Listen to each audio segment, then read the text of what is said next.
Yes, good morning, good afternoon, good evening, wherever you are, whoever you are, wherever you're from. Welcome to the show. Before we get going, let's do the admin. Smash the like button. Please subscribe and hit the notification bell. And please, please keep it football in the chat. First of all, let's just start off by saying that rest in peace to the Brighton fan that yesterday, unfortunately, lost his life. I believe he became ill during the second half of the game, and unfortunately, medical staff weren't able to revive him. So again, going to a football match and you don't expect that that's gonna happen. So rest in peace to him and thoughts with his family. And just another short reminder that when we're all so nasty to each other, football is football and life is life. Where are we today? I mean, I'll be honest. The words Eze and Savio are starting to become like Gibbs White, aren't they? They're starting to become like, remember when we were after Luis Diaz and Martinho and Willian? It's starting to become, oh, are we, aren't we? What's going on? Why does it take so long? Look, I know what everyone else knows. According to all the reports, it feels that Crystal Palace are playing very hard to get, so to speak, which you would expect from Steve Parish, and that Tottenham and Palace aren't a million miles away, but aren't that close either. Make of that what you will. There were lots of reports last night that, oh my gosh, he's not going to play for Palace. He's not going to play for Palace. And we're all going, yes, he's signing for Tottenham. Then this morning, he is going to play for Palace. And everyone's saying it, right? Ornstein, Romano, Jacob, everyone is saying now he is going to start for Crystal Palace. I'm hearing reports that Steve Parish moved the goalposts and that a deal might have been agreed. I don't know. I'm not sitting here as an ITK. I don't know. Look, all I'll say is, for me, I don't feel like a deal can be that close if he is starting today.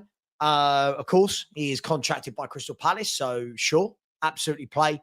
But you would probably think, and this is only me, you would probably think that if it was close,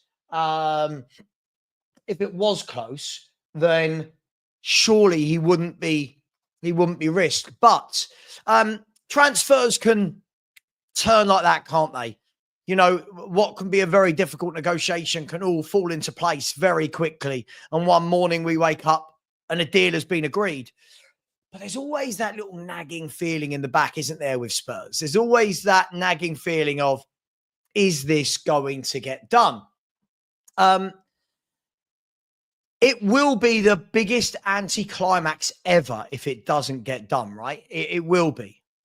But fear not, because Crystal Palace are approaching clubs for playmakers. So Crystal Palace are approaching two different clubs for two different players that we know of, maybe more. And that would suggest that they are trying to find their Eberici as a replacement before he leaves for Tottenham. Now, as with anything, my concern with any of this is twofold. One, that we spend all of this time pursuing the deal and then not actually getting a deal materialized, and then we're left without Eberici Eze. And secondly, is that we take so long, and I'm not blaming Spurs, I'm just saying that the deal can take so long that somebody nicks in at the last minute, pays the money, and takes the player. Now, obviously, we hope that neither of those two scenarios come to pass. But at the end of the day, we're Spurs fans. We've seen all this before, right? Yes, of course, Crystal Palace needs to get a replacement in. But this is one of the difficulties of when you wait till so late in the window to make your move.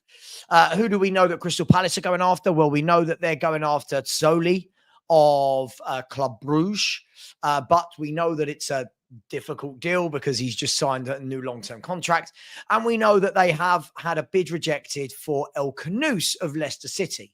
by the way, when people are, and I'll show you all of these reports in a minute, don't worry. When people are saying to me, yeah, get El Canoes, for me, that's the level he goes to, Palace. That's the level he goes to. Just as an aside, let's have a look and see what a few of these reports, what's actually been said. The last scenario we'd say we didn't want to see would be Eze gets injured playing for Palace today. Just saying.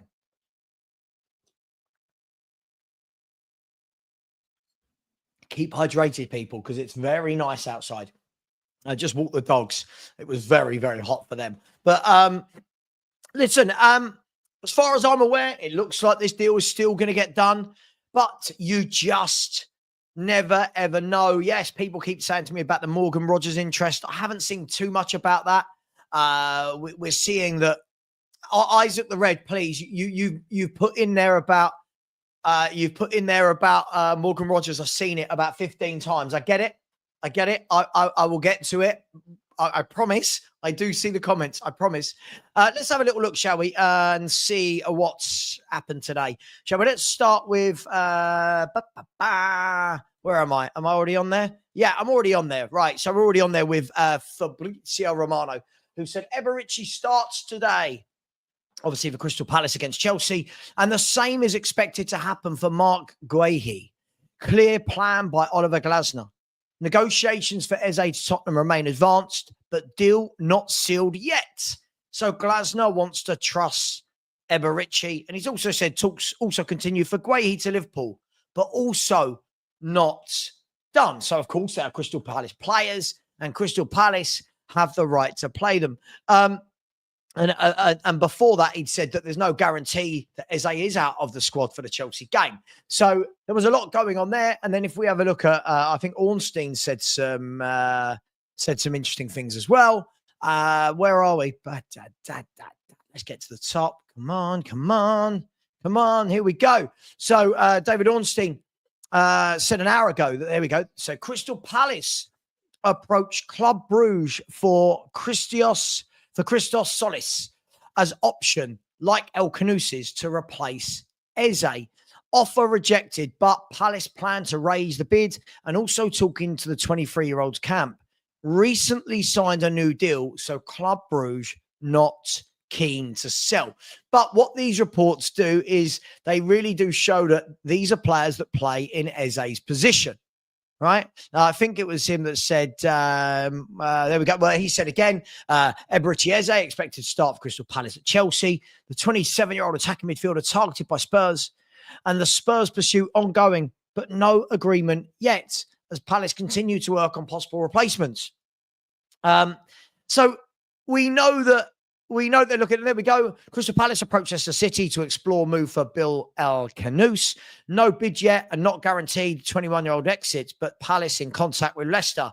Monaco among options if and when Eberici Eze. Sorry, Morocco international among options if and when Eze is sold. No deal so far. So you got all of these different puzzle pieces, so to speak. There you go. There's more that Ben Jacobs has confirmed it as well. To see if he's, so look, we kind of know the lay of the land, right? We kind of know the lay of the land. We are waiting for Crystal Palace to find a replacement or at least get further down the line in their deals with those replacements. Then you would think that it all falls into place and that Eberici Eze can become a Tottenham Hotspur player. And at the moment, Arsenal are not there. That's been my worry all along. All summer I've said, if Arsenal want him, I don't think we get him.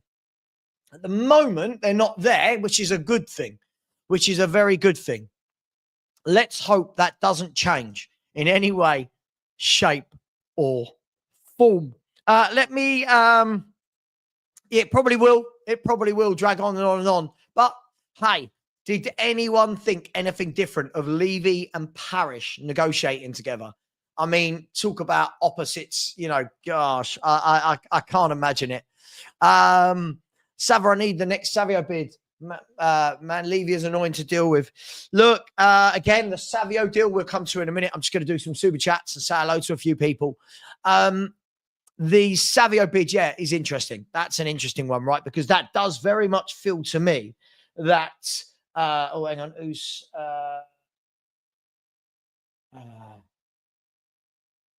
there you go. Oh, no, that's not Spurs. That's Roma. So I was just checking somebody sent some stuff. Okay. Let's do some super chat, shall we? How are we, everyone? Is everyone okay? If you are okay and you are having a good Sunday morning, why aren't you smashing that like button? I've done a poll today as well that says, is Richie the real deal? Yes, no. Everyone getting carried away, and only if he stays fit. We'll talk about yesterday's game. We'll talk about Richie. Honestly, I've never seen such an overreaction in my life. Striker does nothing for nearly 3 years, scores 2 good goals, and it's, oh my God, if this guy plays every game, he gets 25. Oh my God. I mean, honestly, we're so good at this, aren't we? We're so good. A player has a good game. Listen, we'll talk about it. Absolutely brilliant goals. I'm not downplaying the goals, but we do go a little bit crazy, don't we? Let's have a look at the super chats. Good morning to Emma. How are you, Emma? Always very generous to me. Thank you very much. Really do appreciate that. And good morning to you as well. It is still the morning, so good morning to you as well. Good morning to Marcus Smith. Very generous. Look at the generosity has started already, people. The super sticker train is on. Big up to you, Marcus. Thank you very much, buddy. Really appreciate that. Big up to my man, Blaine Dev. Big up to you. Look at the super sticker. The super sticker, the train has departed. Big up to you, my man. And if that wasn't enough, Blaine, far too generous, giving away 10 football heritage TV memberships. Let me see if I can find out who they went to. Blaine, that is ridiculously generous. Those partners, those memberships went to A User, Martin Ball, Jamie P, Lioness, Matt Cox, Ronnie, Anton Pollard, Paul Clark, and Steve UK, I believe, is the other one as well. So big up to you. That is far too generous. Thank you very much. Look at Adrian. Adrian, I've not been on a stream with you. I can remember. Since I can remember. Give me 2 minutes. Give me 2 minutes to finish the super chats. I'm just shocked to see you. Hello, mate.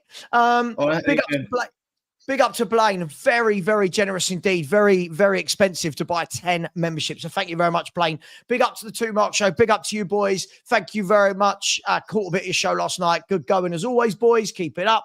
And if you haven't subscribed, please do. Big up to Josh Smith. So this will be his farewell. I'm confident. Big up, mate. Big up, Josh. Well, we're going to talk about Eze in a bit more, and Savio, and yesterday's game, and Richarlison. We'll talk about it all. Big up to you, Josh. Thank you very much. And a user said, morning, Savva. We ain't getting Eze or Savinho. That's the spirit. That's the spirit. Levy has no intention of spending big. He will flirt with both to run the clock down and say, I tried. Morning, Adrian. We ain't getting Eze or Savinho, says a user. Do you agree? Oh, me? I'm talking to me.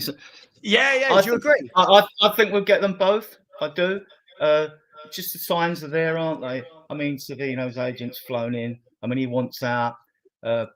And with Palace being linked to El Canusi, I mean, they're looking for a replacement already. I mean, so I think these deals will be done. They might take a longer. I know us fans are frustrated. We always want like instant signings, but they don't. Even for the bigger clubs, you know, you look at Man United with Cunha, right? They activated his release clause on the 1st of June. They signed him on the 12th, and they must have been in conversations before the 1st. And look at Mbuemo. Sure. Some deals get done quick, some don't. I mean, we always give it to our like slow. But the other year we got 3 in early, then we did nothing till very late in the window. I think it depends on the quality of the player. You know, the better the player, the longer the deal might take to get done. If you've got an unheard of, who turns out to be a gem like Danso, or I call him Dan Froner, right? He like, mind you, it's good to see Bergvall doing them throws. At least they've been working on it. You can see. Yeah, they've definitely been working on training. I even see a couple of things that look like they've worked on with the crossing and the free kicks. But yeah, so yeah, was you at the game yesterday? When did you go? No, mate, because of this being my full-time job, Right, okay. the games are they're too lucrative for me, if I'm going to be brutally honest. Right, So it is what it is. But fair let me ask you, Adrian. Let me ask you. Look, obviously, you know, we're all in Sean's great big massive WhatsApp group, and there's lots of rows and debates, and it's all good, healthy fun. But you can clearly see there's always two schools of thought, aren't there, when it comes to Spurs and transfers. So you've got those that are like Sean's very much, this deal's getting done, my chairman. You know, you've got other people in there going, don't panic, it's happening. And then you get the other side to go, nah, we've all been burnt before. We all know it's not happening. Are we seeing the once bitten, twice as shy syndrome at Tottenham Hotspur when it comes to these sorts of things? I think Levy got his fingers burnt with Ndombele, Lo Celso, Davinson Sanchez, and possibly Charlison, who, like, he's still got a lot to do to convince me and a lot of the other fan base. As of today, I still want him out. I want Basuma out. I want Solomon out. I want Gil gone, just to get them four out. I mean, you're not going to get a fortune for any, and Basuma, I want him out, right? So you might pick up 50, 60 mil for them. It's you know, it's a nice little sum to help cover some of the cost of these other transfers, you know, because I mean, I hope, fingers crossed, that was true. I heard Nkappi's got a 52.5 mil release clause, but Leverkusen lost Tal to Bayern Munich, and they still got taps over. But if it's true, because whenever figures are spouted, especially prices of players, you never believe them. If that was true, I would go get him. Left footer, left centre back, and all that. I know priorities are probably the two more advanced roles that we're talking about, Eze and all that, but he would be my next target. Then you could sort of say to Davis, well, thanks for your service, goodbye. You know what I mean? So and he would cover all of that. Like for years, Adrian, we always talk, don't we? We always say things like, well, this is the priority. We need to do this. We don't need to do that. Wouldn't it just be nice just to have that one window where we go, well, we got the left centre back, we got the striker, we got the left winger, we got the playmaker, we got the DM. Bloody hell! Look what we've done. It would be lovely, wouldn't it, to have that?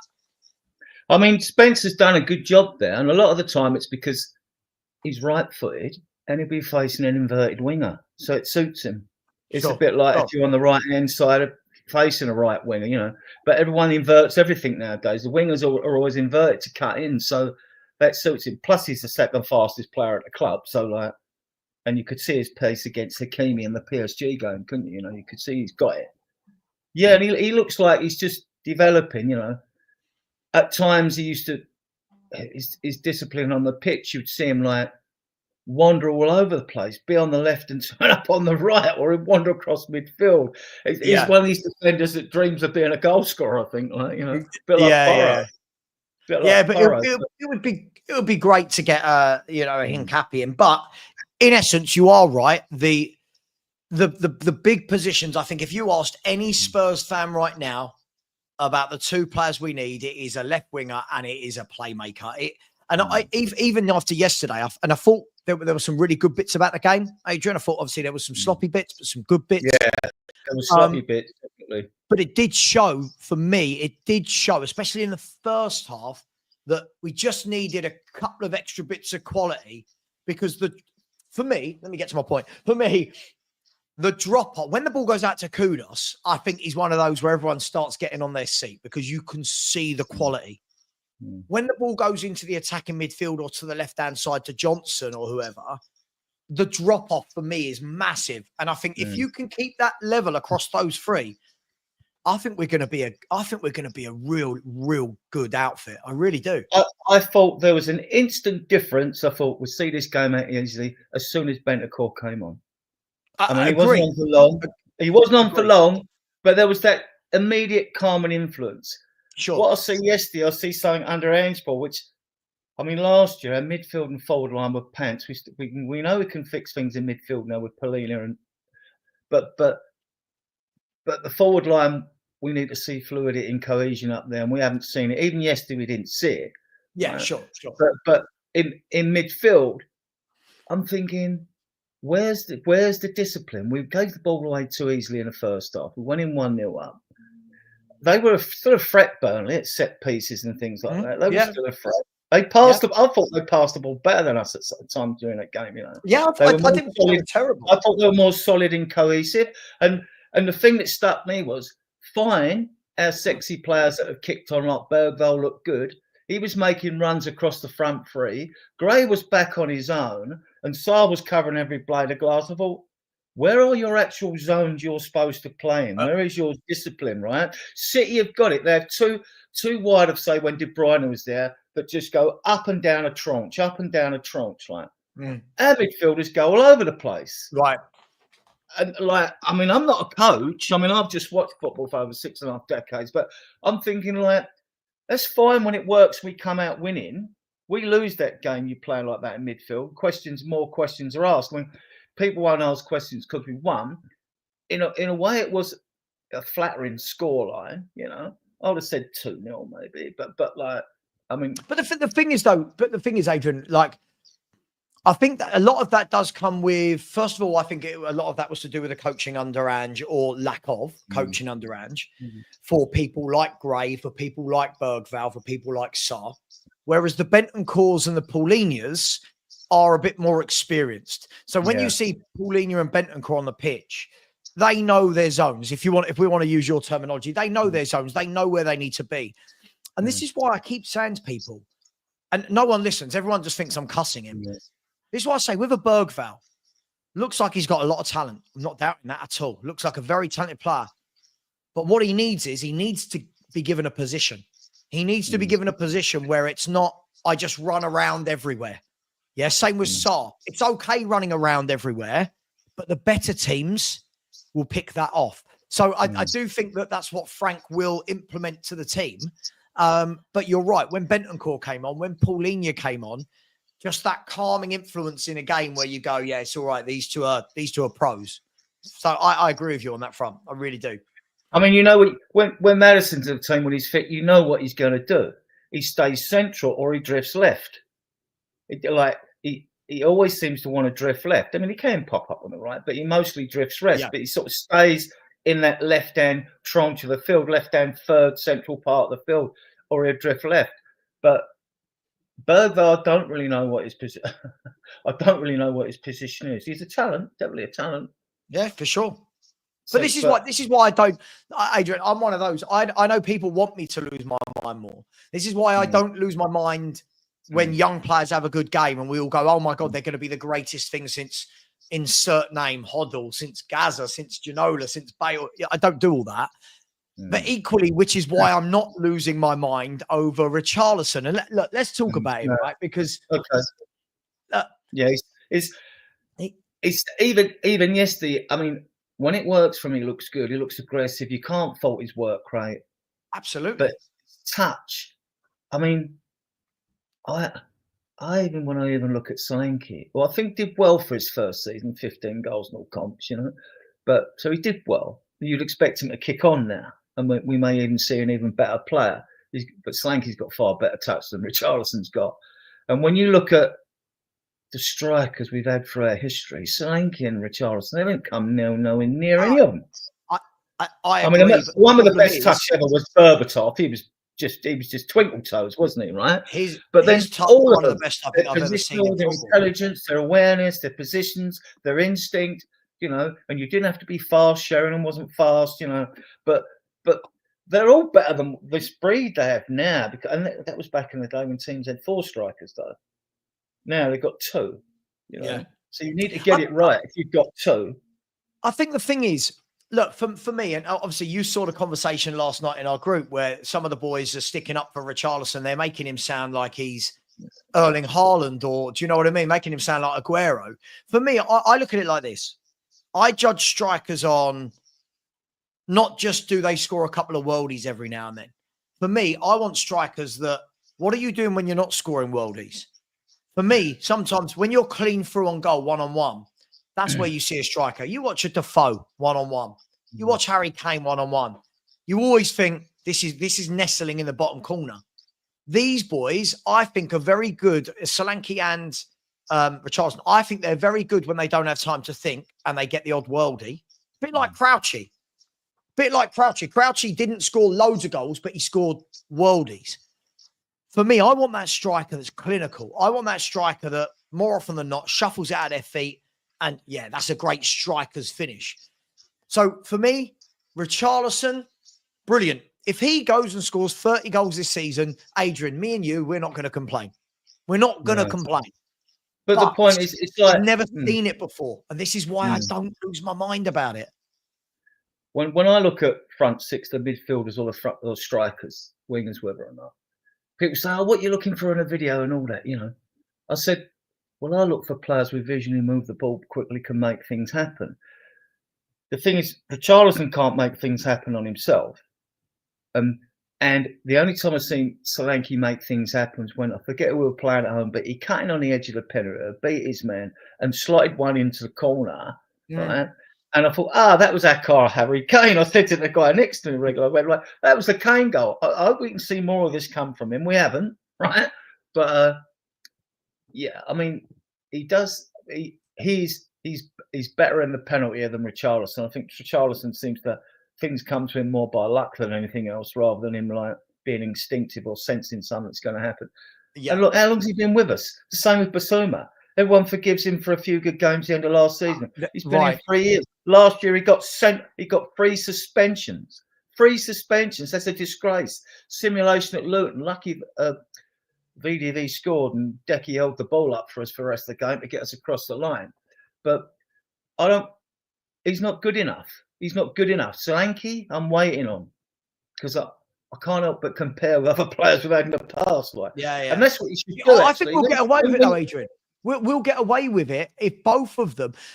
Look, if you're going to say one of them needs to get 30 goals and is the main man, I don't think it's happening. But I think what will happen is I think we'll end up getting away with it, because I think one of them will get 15 and the other one will get 15 in all comps. And then with Eze, if he can get goals, if Kudus can chip in, if Johnson, I think we'll get away with it. But that doesn't mean I want either of them. Neither of those two, for me, should be a first-choice striker at this club. He was brave with his lineup. He was brave with his lineup in midfield, playing the 3 kids, because they are kids, Sarr, Bergvall and Gray. So that was brave. I don't see him doing it against Man City away. No. Yeah, and yeah, and with the forwards though, I mean, what's your take on? I can see we get Savino in. See, we got 2 traditional sort of 9s. They look like they're 9s, right? Yeah, yeah. I can see if Savino comes in and wants to play on the right. I can see if Johnson being given a go through the middle, and Kudus being given a go through the middle. So you're playing more incisive strikers like they do on the continent, rather than have a number 9 up front. You know, quicksilver forwards. I could see that happening. I mean, maybe Kudus will play a little bit deeper. Savio will go on the left. Yeah, Savio will go on the left. I think for anyone that watched Savio before he went to Man City, he played on the left-hand side and he was much better there. For some reason, and obviously Pep Guardiola sticks to his own system and we can't fault him because he's won what he's won. But he had him on the right and Doku on the left. And lots of the reports are saying that Savio wants to go back on the left. I'll be honest, Adrian, this will piss people off. I want a team where the Johnsons and the Richarlisons and the Solankes are all subs. For me, these are the boys that should be coming off the bench. And that's how we'll know we've started to enter with the big boys, when players like that aren't in our 11. Because let's be brutally honest, Johnson, Solanke, Richarlison, Odegaard, Tell, none of them start for any of the other big 4, 5, 6 clubs. They just don't. No, but you see, I haven't got a problem watching Savino or Kudus. I mean, if during a game ain't quite happening down their side, then they can switch flanks. It's not an issue. Yeah. They can play on both flanks. I mean, so wingers like to invert. They like to get in and get a shot off, don't they? So like, I don't see us bringing in a striker now. If we got Eze, and Eze's not a passer, he's a ball carrier, isn't he? So like, he's a ball carrier, like attacking left midfielder, come winger. He's a bit of a, I mean, the guy's a genius. You could, and he's got good enough stats last. Still, he he's like all players, though. He's not going to have like, you know, an 8 out of 10 every game. He's not going to have that, but like he does give you that magic, doesn't it? A bit of brilliance here and there, like that can turn a game. So yeah, get him in. I wanted him last year with Dorgu. I don't know what Dorgu's done at Man United, but they were the two I wanted. But yeah, I think we'll get him, especially if Palace are looking elsewhere. It's interesting that like he's in the squad to play today. I don't know if he's in the starting lineup or whatever. We'll see. I mean, they're kicking off at 2, so we won't know till about 1 p.m. But look, I would expect. I'm not really. Yeah, you play him because you play a strong team. Palace want points anyway, and it's better to have him in the team or not. So, you know, so you need to play him anyway. I don't think whether he plays or not. If he doesn't start, that would be more of a fault, something to provoke your thought thinking. If he doesn't start, because he's too good to leave on the bench. So if he doesn't start, then yeah, you get me thinking a bit of why you're leaving him out. You know, just because you're worried he's going to get injured. Yeah. Look. At the end of the day, it feels inevitable. If we're going to talk about Eze, it feels inevitable that Eze is going to end up a Spurs player. However, as I've always said, there is that little bit in our brain where we've all seen this before and the deal doesn't come off. But in your opinion, how much do you rate him? Like, what do you see that he gives to Tottenham? Eze, that is. He's one of those players that, you know, I was brought up and hold on a double side. He's one of those players that can just produce that bit of magic. Because no team plays well every game, do they? Even when you get a team that wins the title, they might look back, whereas we might look back at 5 or 6 standout games in a season. That's out of 50 games. We'd probably be playing 60. We've got 50 games guaranteed because apart from the 8 games and the 38 games, we're going to get through the Champions League qualifying because it's the first 24 teams. Even if you finish out the top 8, but the next to 2 8s playoffs. So we've got to have a minimum of 50 games if we don't qualify in the domestic cups. So yeah, I mean, and we're gonna. I've lost my thread now. We were gonna.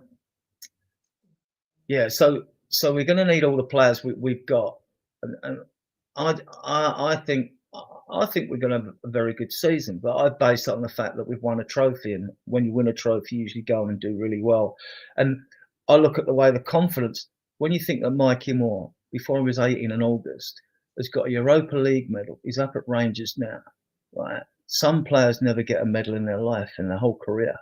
And these youngsters, Gray, you know, Saar, Bergvall, the other kids, we're a young side anyway, mostly. They broke that mental barrier of getting across the line. And that is a big effect on players' psyche. It just gives them belief that they can do it. You don't go into games with fear. So, yeah, I may have gone off a bit on a tangent there. No, it's fine. It's fine. Look, I agree with you. I think we've got the manager in place now. I think we've got a manager that takes care of the club. If I'm gonna say that, I'm not gonna sit here and go, "Oh my God, he's a world-class manager." But I think we've got a manager that will have the best interests of everything at the club. It won't just be focusing on one thing. He will look after the youth. He will look after the fitness. He will look after the transfers and the tactics, and he will put his arm around everyone. But you've got to give him quality. And so far, let's be honest. If I had said to you at the beginning of the window, we're going to get Kudus on the right, I think most people would snap your hand off for that. Paulinho's going to come in as your number 6 as experience. Yep. If I said Savio is going to be your left winger at the end of the window and Eze is going to be your playmaker, I don't think many Spurs fans would have complained about that prospect at the end of May. We want more, don't we? This is the thing. Fans always want more. But just getting Paulinho in and Kudus, all right, Paulinho's alone, but just getting them to him and getting Dan Fro signed up, right? I mean, they're 3 absolutely cracking players. I think Danso's a steal as far as I'm concerned. Right? I like Danso. Yeah, he's a steal. And if you compare that with any other window in the league, the only time we brought 2 players that hit it off that we didn't know much about was Decky and Bentancur.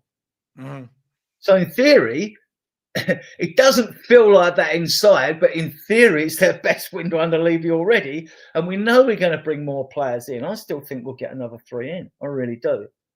I don't know where the money's coming from, But I mean, I just think it's more. Well, I do. I know that part of it's coming from the Europa League run and predicted earnings from the Champions League. We'll have at least 10 games in that.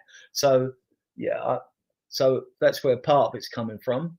And I think there's probably a naming rights deal done, but that don't really affect it, because if it was 500 mil over 25 million euro, that just pays the interest on our debt. But it still parks the debt interest, so that's good. So I'm thinking we've got a couple of deals in the offing. One's going to be, we've got the money because of the Champions League, and one's because of that naming rights deal's probably close, and one we've either got on a Middle East investor or an American investor coming in with 200 or 300 mil. Because all this talk about pumping money in a club, I think we got more chance of being struck down by a rusty cannibal than that happening. You know what I mean? So I'll tell you what, though, let's call it for what it is. If Spurs go out and get the three that we're saying, which would be Eze and Savio at a cost of 120 odd million, if you're talking about Hincapi at 50 million for the release clause, that's 170 million plus what we've already spent. This would be a massive window. And listen, I'm not the biggest fan of the owners, but you'd have to turn around and go, all right, have they listened at last? And what I mean by that is when Thomas Frank was being talked about, not every Spurs fan, I always do that. Loads of Spurs fans are bringing in another yes man. They're bringing him in because he can work with the kids and he doesn't need proper signings. Well, at the moment, we're seeing the opposite, Adrian. Since he's come in, we've bought Kudus, who's a proper signing. Paulinho, proper signing. Savio and Eze would be proper signings. Yeah. Maybe Frank was the man that we needed. Maybe Frank has actually had those honest conversations with them in negotiations and said, yeah, I'll come to Spurs, but I'm only leaving Brentford for a serious club. I'm not coming to your club to do what I've done at Brentford. I don't want to spend the next 3-4 years just developing kids. I need senior pros. Maybe Frank's the key to all this. Yeah. I mean, it's likely we'll get Savinho and Eze. If we get them, though, I mean, fine. But I don't see us being able to compete on four fronts properly until we get around to next summer's transfer window, because we're still going to need at least one striker. Two, if Solanke doesn't step up even more. We're still going to need a left back. We're still going to need a left centre back. So, and I was right in the mud about... When we talk about that, though, sorry, just quickly, Adrian, when you say, I mean, I feel like when that term's used by people, fighting on all four fronts, how many teams actually fight on all four fronts? Like, even Man City don't fight on all four fronts, do they? They've never done a quad. Yeah, they've done a treble, but we've seen in recent history, Adrian, who can you remember doing the treble? United in 99 and City in 22, 23, whichever year they did that. Like, how many teams truly fight on all four fronts? Well, it's having a squad, all right, to be able to cope on four fronts. You might not win the trophies, right? So cope will be better. And like, although we go into this season, like someone said, "Oh, hope we're having a good season," all that, and I always say, I've got one of my favourites saying, "Hope is not a strategy." I was hitting with that. Hope is not a strategy. I mean, it's just hoping. You've got hope in the lower leagues. They'll hope they're going to do well in the FA Cups and the League Cups, because that's the one thing they're going to get, and their fans are realistic and know they're not going to win nothing. But so I think we're capable of nicking a domestic trophy, and if we get one of those two. Well, with the FA Cup and the League Cup, the FA Cup 6 games, the League Cup 7, because it's double semi-final. So they are winnable. I mean, I can remember Spurs being... the cups, I always say, Adrian, the cups are always in the luck of the gods at times, right? Yeah. Like Tottenham could rock up, and in round 3 of the FA Cup, you're drawn away at the Etihad or you're drawn away at Stamford Bridge, and suddenly it's like, oh God, the odds slash on winning it. Or you could end up getting all the way to the final and you've had a run where you've beat Millwall and you've beat Stoke and you've played Plymouth. And so that's why I've always said that the league, whilst it's not a trophy, the league for me is a barometer of how good is your team actually. Do you know what I mean? Winning a trophy, great, but how good are you over 9 months? How good are you? That's the way I look at it. I don't care who we get as long as we're at home. when we won in 81, the 100th final, I don't think we left London. Right. We didn't leave London, I don't think. And there was a few seasons like that where we were getting the draws at home. The games all weren't easy. You always get sticky moments in games when you're playing lower level teams and things, you know. But like, no, fantastic. I mean, I'd love another FA Cup. You know, get to the quarters of Champions League. I think it's about the best we can expect. Pot 1 looks stiff.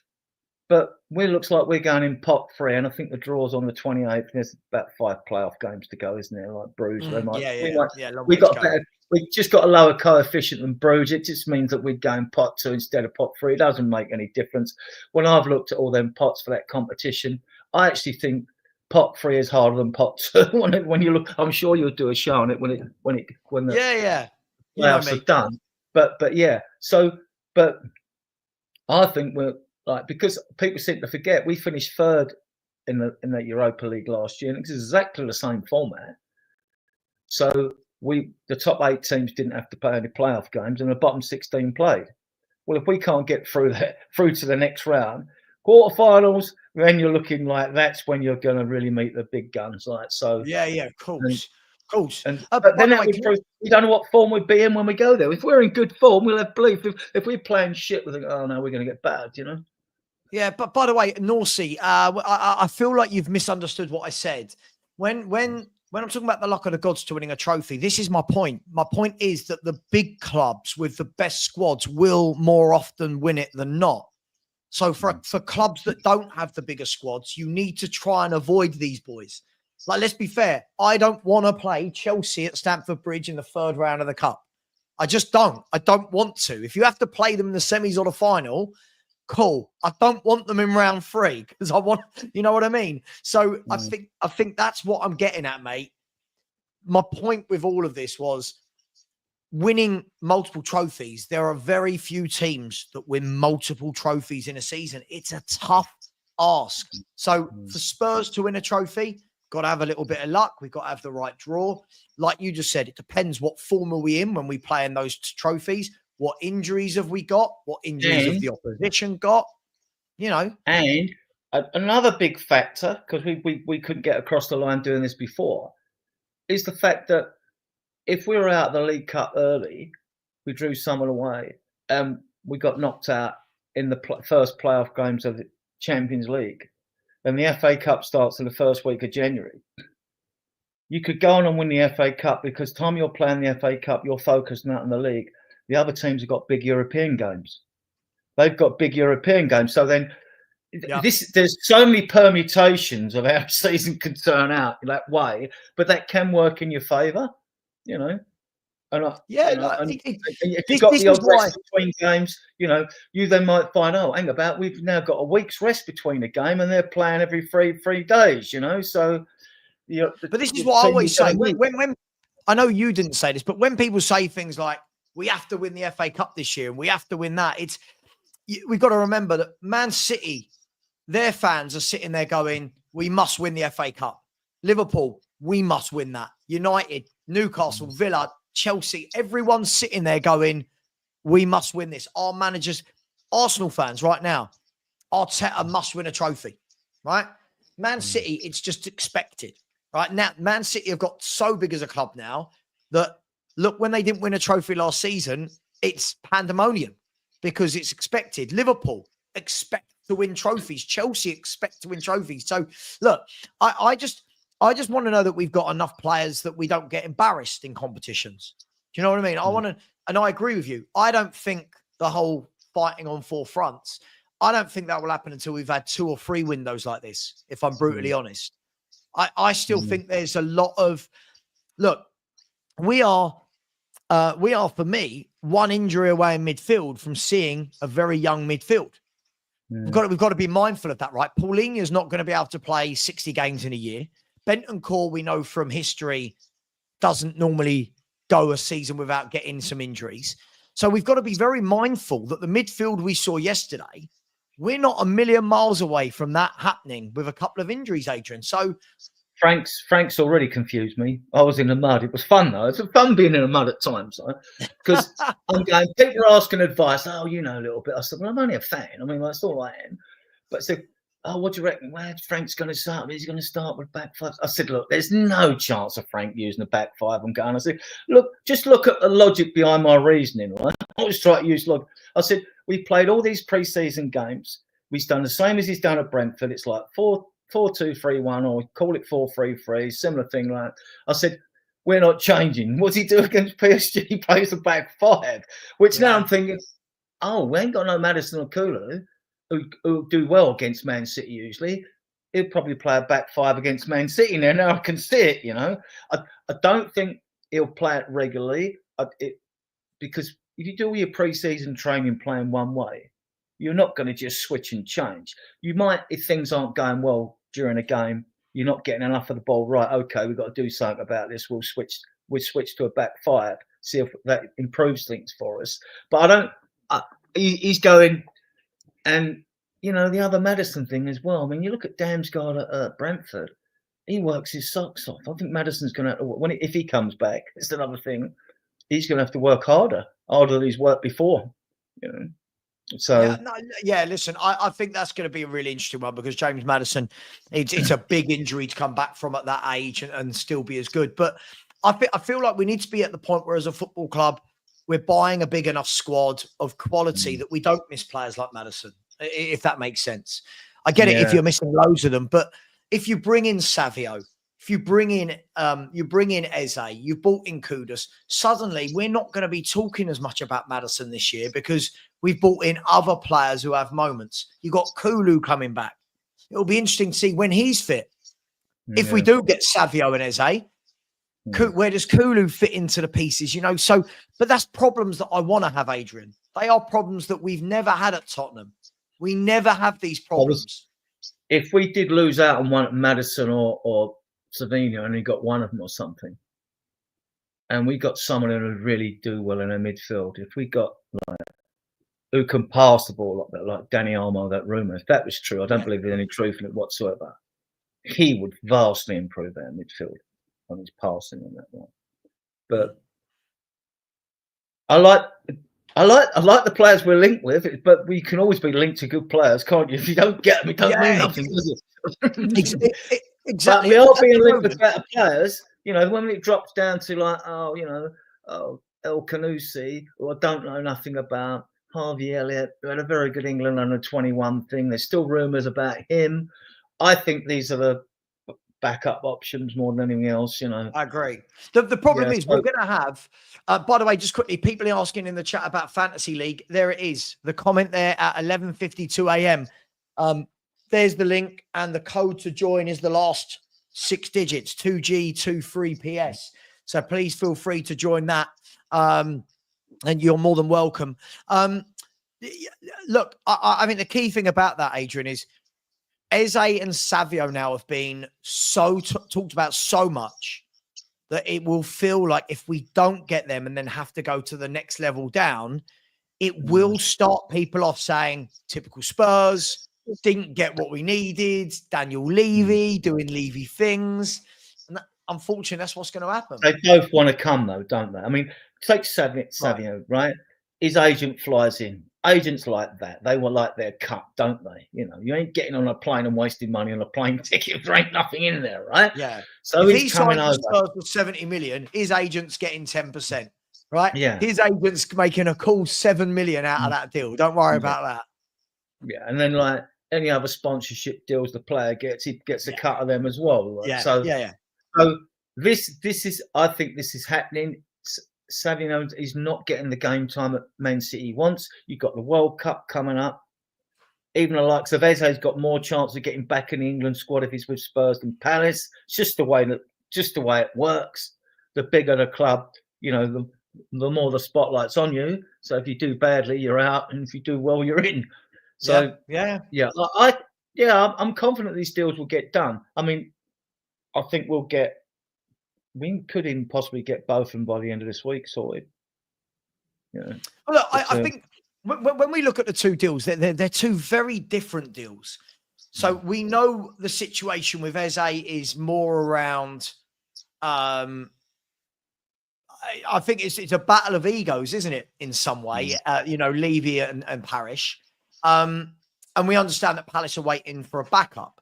The deal with Savio seems very different. I think with the deal with Savio, it feels very much of this is the fee we want, and the player can go. They're saying he can't go, but then Pep's coming out and going, my squad's too big. I need to sell players. And Pep doesn't want a big squad. We see this every year. I don't get that, though. I really don't get that when managers say, I like working with a smaller squad. What? You're in 4 competitions and you want a smaller squad? It doesn't make sense to me at all. But doesn't make any sense to me at all. The flip side of that, though, Adrian, the flip side is when you've got the squad the size that City do at the moment, and you've got all those egos, balancing them and getting them all the game time they want and keeping them happy is an art, right? So if you look at the forward options that Man City have got, right? If you look yesterday, the front three was what? Doku, Bob, and Haaland, right? They then brought on Marmoush and Cherky, right? Foden wasn't in the squad from what I saw. Foden is another one that you add into that. Now you've got Savio. Silva can play in those areas as well. Before, you've got 7 or 8 players that don't really fit into 3 or 4. So I get it. I get why he doesn't want that many, but it's a good thing for us. It's a good thing for us. But will Levy hit that figure? That's it. If they're saying Foden can't get in a squad, let's go and get him. The other season, he was by far the best player in the Premier League. Like when they won the league, I think he's a fantastic player. I don't know what's got. I haven't watched a lot of him recently because you mainly watch your own. Yeah, Foden, Phil Foden. Oh, he's class. Yeah, I think he's fantastic. I mean, if ever he come up, go get him because he can get him. He can get him behind. He can get everywhere. I mean, he's just that good. And I've always said on every it's the same with Spurs, right? Same with Spurs. The thing that's got me when we came second to Chelsea, we scored 86 goals, right? We scored 1 more goal in Chelsea and conceded 1 less, which is freaky. Only Spurs could do that, right? And I always say to fans now, I said, Man City, in the 7 times they've won it recently out of the 11 leagues or whatever it is, a couple of those occasions they scored over 100 goals. Where are we getting 86 goals, let alone 100 from?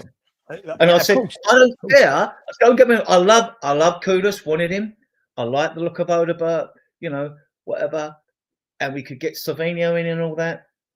My argument still stands though. I said, I don't care if we've got Messi on one wing and Ronaldo on the other.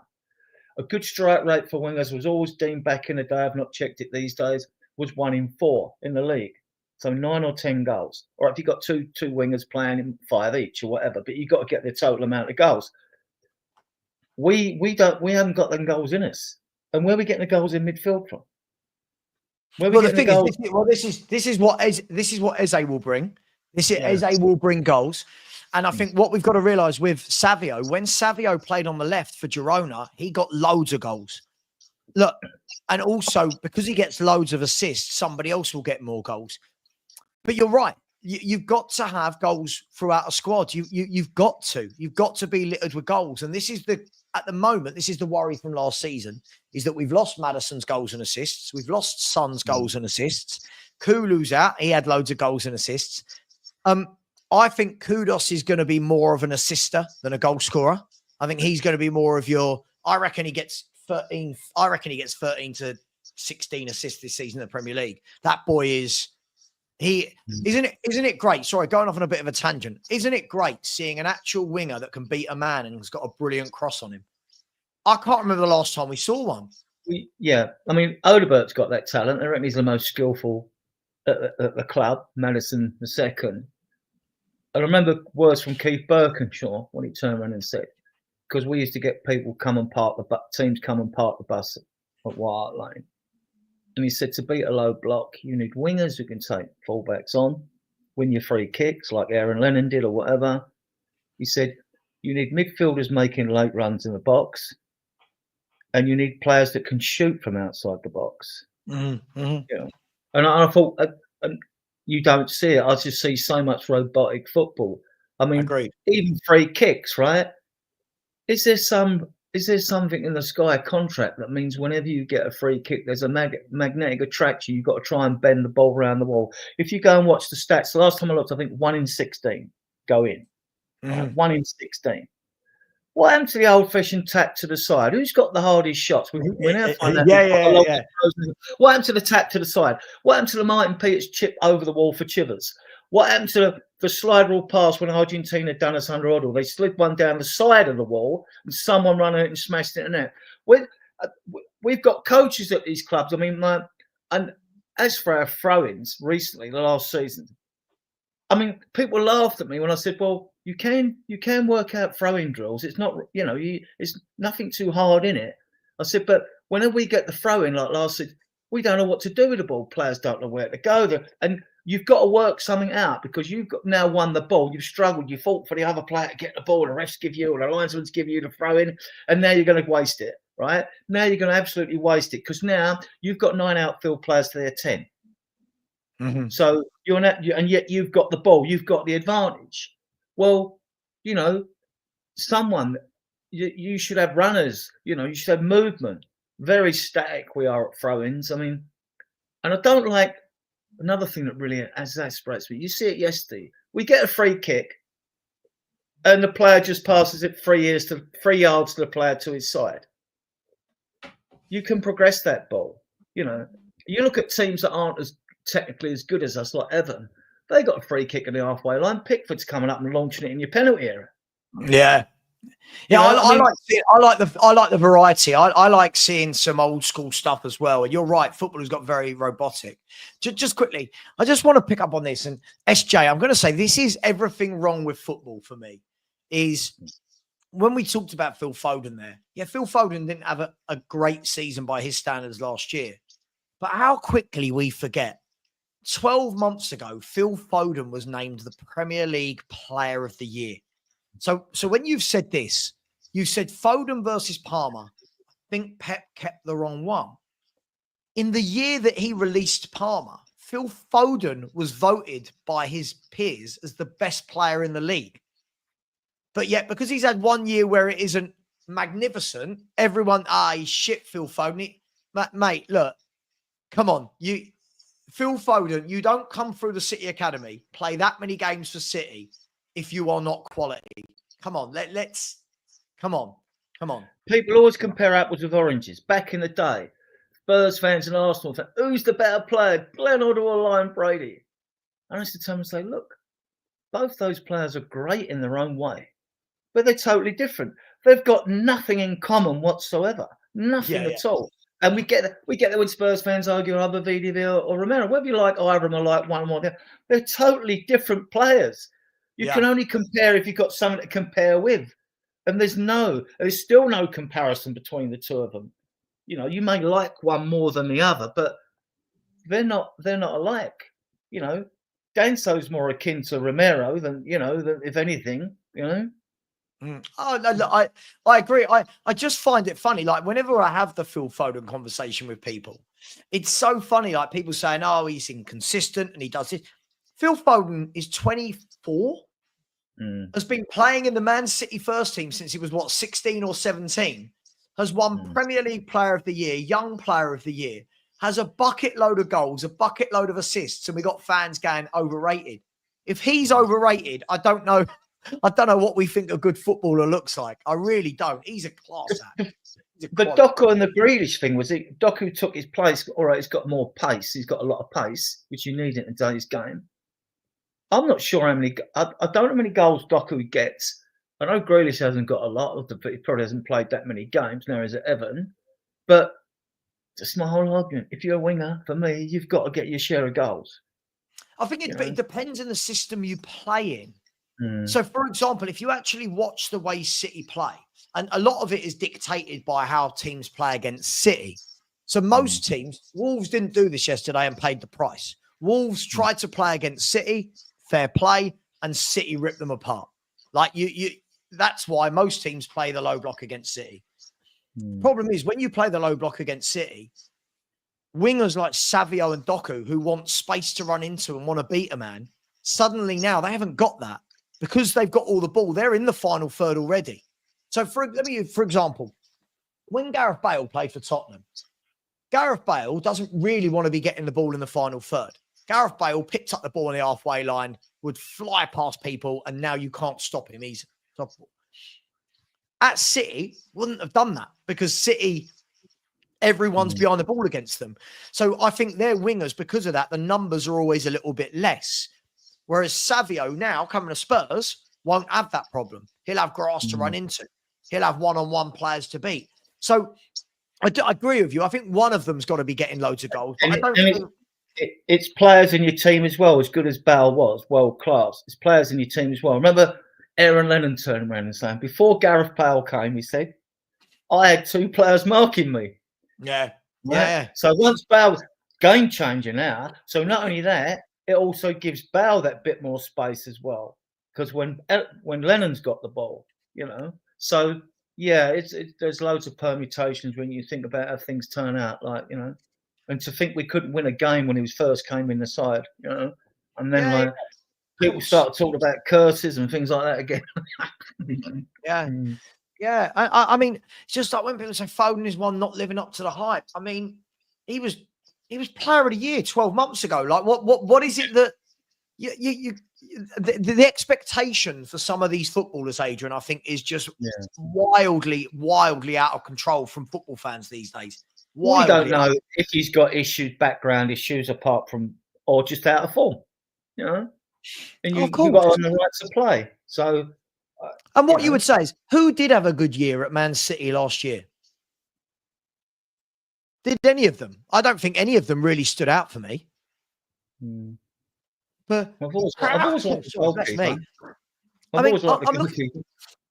I'm looking at it now, right? So Phil Foden from midfield for Manchester City.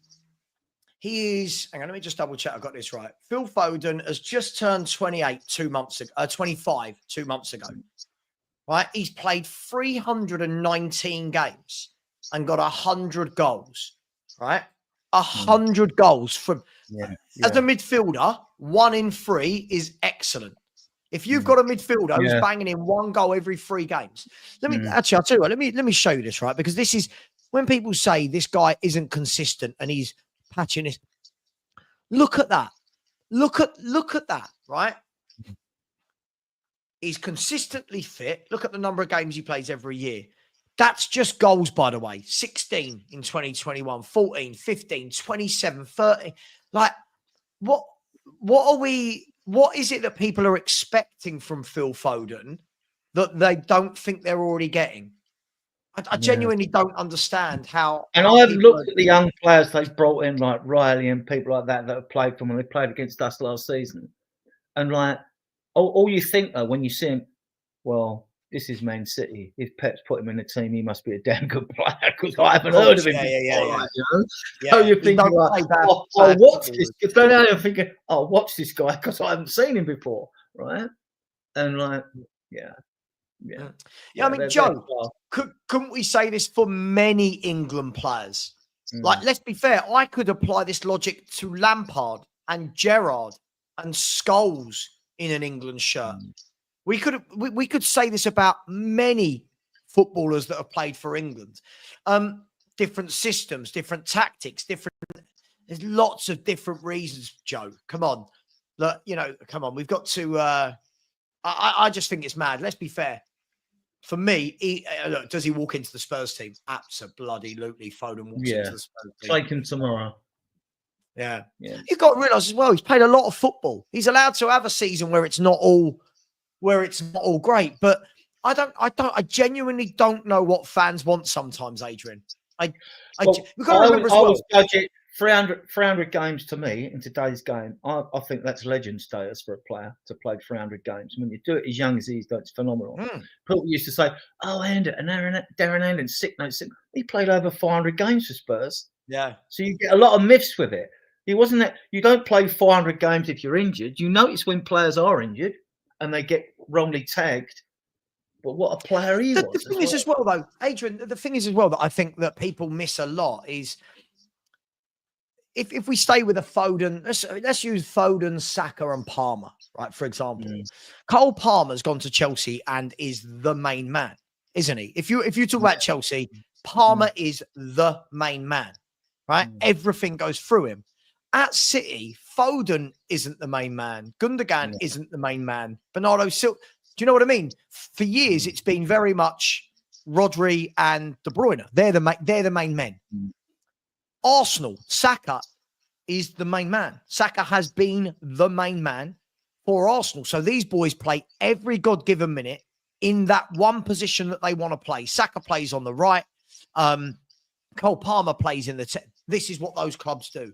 Foden doesn't have that luxury because he's playing with so many quality players that they rotate. They're not guaranteed a game every week. I just think it's harsh. I love Phil. I think he's everything I like in a footballer. And Palmer wasn't going to push Haaland out of the team, was he? Well, Palmer didn't even push Foden out the team. You know what I mean? Like, he didn't push Foden. And you look at players they've let go. I mean, like Sancho he went to Dortmund. He did well out there. He should have stayed out there. Then came back to Man United. He's not a bad player, but he's just like, he hasn't just done his career any good. And there's others. I mean, like they had the winger, Sane. He left, didn't he? I mean, they've let a lot of good players go, and it wasn't always perfect for them. Think of the juggling they did with their back four, trying to get it right all the time. You know, City and a fullback as well. So, but they gradually kept throwing money out, you know, and eventually it all clicked, and they get 7 titles out of 11 or 10, or whatever it is, you know. But yeah. But yeah. Listen, I just find it very interesting. It's amazing how quickly in football we go from, wow, this is the best player in the league, to, God, this bloke's shit. And it's just like, oh, it's mad. It's mad. And I wonder if the big spend up is because inside there's a fear that whenever the Premier League and get their finger out on the 115 charges, that they might, at least the minimum's going to be a transfer embargo, right? Massive fine. When you look at the points deduction of Everton and Forest, if you know, you'd think logically, if they're guilty of these charges, they should be virtually kicked out of the league.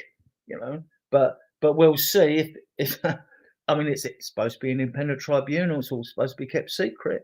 You know, but one surprise. You know, I mean, I get cynicism. I'm cynical as well. I know what should happen. But then again, we don't know.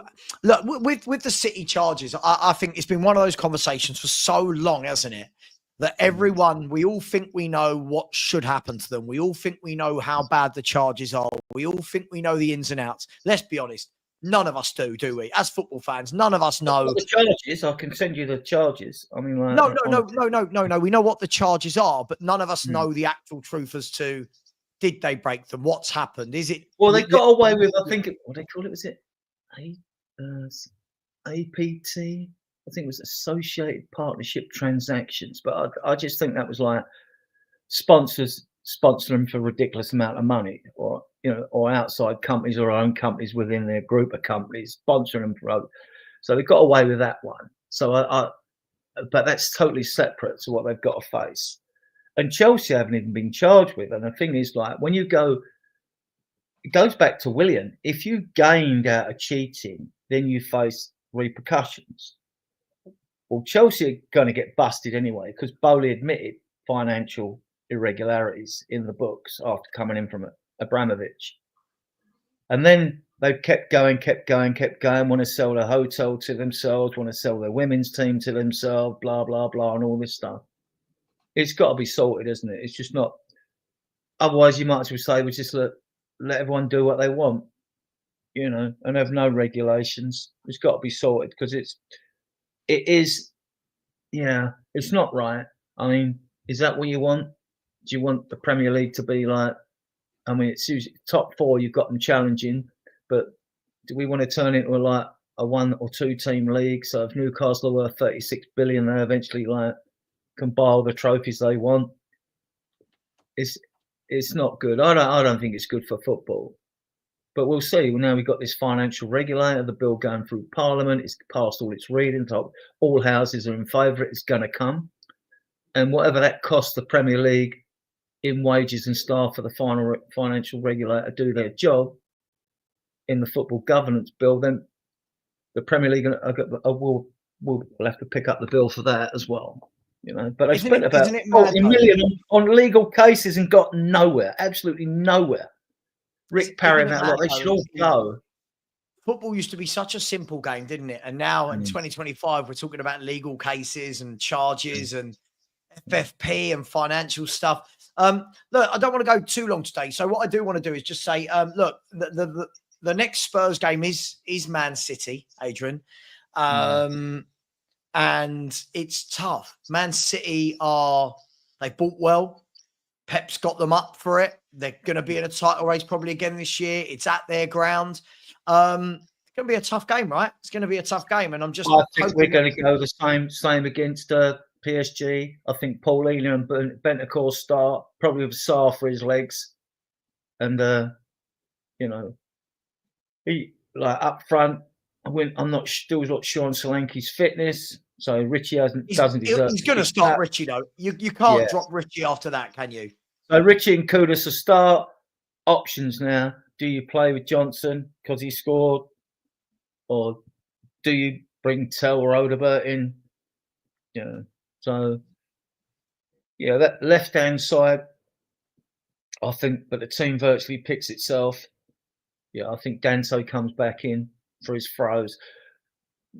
So he'll come back in, and I think Graham Bergvall will be rested. I think he picked them for the right game against Burnley, actually. So, God, look at Warren. Look at these people. Honestly, I'm going to go to some super chats. Honestly, the disrespect on top footballers is mad. Our fan base sit here and we praise people. By the way, like we praise people like Richarlison, and yet we find a way to knock people like Phil Foden, who's been voted the Player of the Year by his own peers.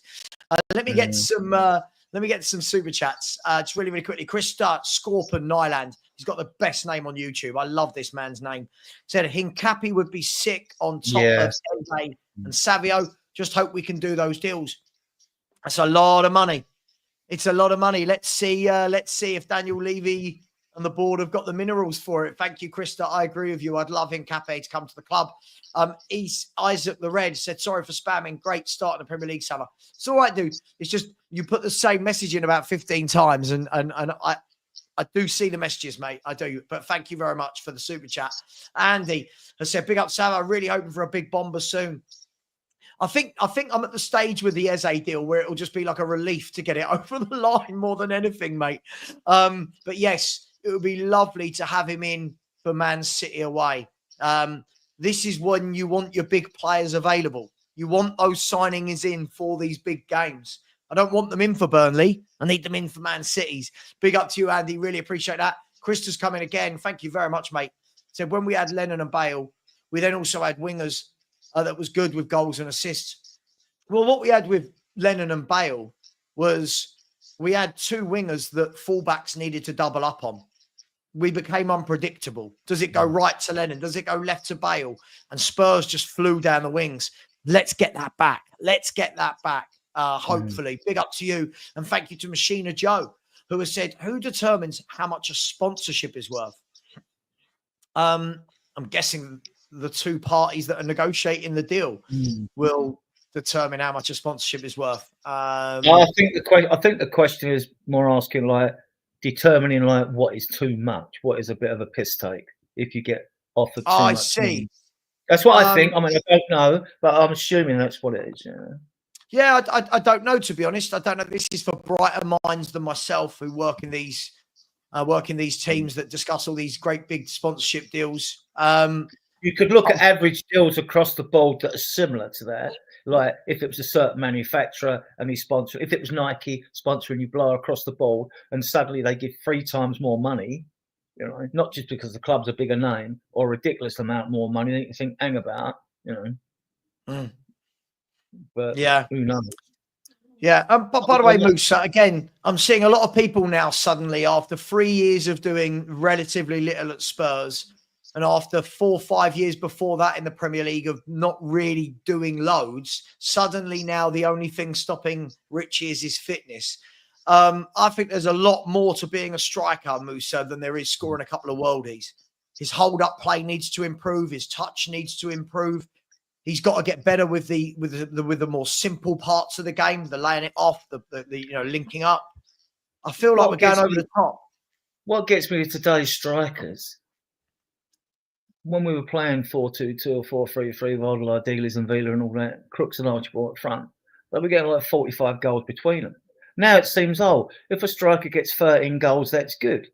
Well, good strikers back in the overclass was 20 was the minimum. Yeah. You know, you got 20, 25, that was good. All right, Kane could chip in with 30 in all competitions when he was here.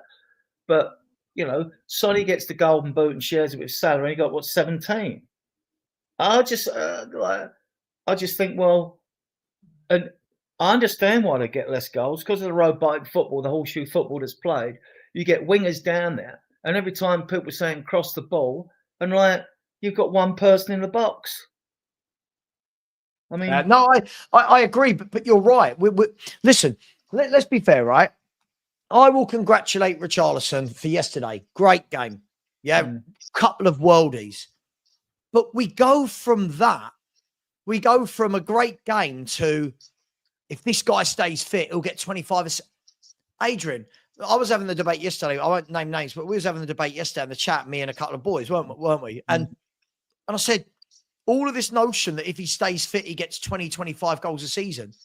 He's 28 years of age, and in his career at no club has he ever got more than 15 goals in all competitions in a season. So I need to see evidence. I can't just go by this hope that, oh my gosh, look, he's had a great game, he'll get 20 odd goals. And he was, I think, Watford and Everton with under Silva, wasn't he? Yes. So he should go back with Silva, in my opinion. He should go back with him. If you did well with him, go back to him. Let's get some money for him.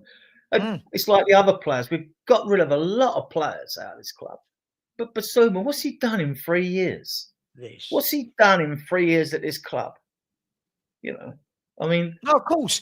But the problem is, we know he's talented, but Ndombele was talented. You know, what's Basuma done apart from 3 suspensions last year when we really needed players on the pitch? As I've always said, in 2025, we're a very knee-jerk. Not Spurs. Football fans are very knee-jerk. Let's be fair. Today, right? This is what football fans are like. If, for Arsenal, let's just use Arsenal, for example. If Gyökeres gets a hat-trick on his debut, everyone will go, oh, my God, this is the next Erling Haaland. He's the greatest thing. Arsenal have got the greatest striker in the world. If he doesn't score, everyone will be going, what a waste of money. And well, good analogy there. Ekitike scored. Ekitike scored. Now, in that Liverpool side, he should get out full of goals anyway. But, you know, they're all raving about him. Yeah, it's good to get excited, you know, about your teams and players. But you know, wait and see. I mean, in today's game, Richarlison, if he stays just for the World Cup and then goes, you want at least 15 goals out of him. And you want the same out of Solanke. I'm talking league goals as well. Mate, league. That's like when people get going to me. But by the way, look, I'll show you. This is Richarlison, by the way. This is Richarlison. I keep the conversation we were having last, not me and you, but the conversation in the group we were having, it was winding me right up because I'm sitting there going, okay, guys, look at this man's career. I'm being told, oh, well, you can't judge it on the number of games and the number of years. Yes, I can. He's a striker. This is his career, right? 376 games, 108 goals. I'm sorry, Adrian. It's okay, right? That is a striker that I would expect to be playing for a lower half Premier League team. 108 in 376. So what's that? One every 3.6? I don't know. My maths. Somebody in the chat, maybe one every 1.6, one every 1.58, something like that. That's off the top of my head. And you look at class wingers like Salah and Son, they're like 1 in 3, which is a fantastic strike rate for wingers, right? And your central striker is going to get more chances, can't score more. You know, you'd want not necessarily a goal every other game, but you'd want, you know, at least a goal every third game. I mean, or a goal every game and a half. You know, you get a freak like Kane or Lewandowski, and they're different, but that's what you want. I mean, you want a 20-goal league goal striker. You know, 20 league goals. Look at, if you actually look at it, right? If you look at that, look at the column on the left, which is the Premier League goals, right? Games to goals. He has scored. I mean, I hope you can see this. There you go. So he's got over 10 goals once, twice, 4 times. He's got over 10 goals. Over 10. Not once has he got over 13. Right? Not once has he got over 13 goals in a league campaign in Brazil or in England. And yet people are going, oh my God, but if he plays it, I mean, you know, come on. Like the only caveat to that, if you want to defend the player or not, I want him gone. But is like, what players did he have around him? So, but you also, like I said, this is why I like strikers who can make things happen. Sonny in his prime, Kane in his prime, they would just score goals out of the blue. They're the strikers you want. You know, Berbatov did forward. You know, you had loads that would do it. Keane would. I mean, well, we could say that for many people. Look, okay, you could turn around and go, Chris Wood. Chris Wood last year got 20 league goals, didn't he? For Nottingham Forest. Who's he got around him? Yeah, that's true. That's true.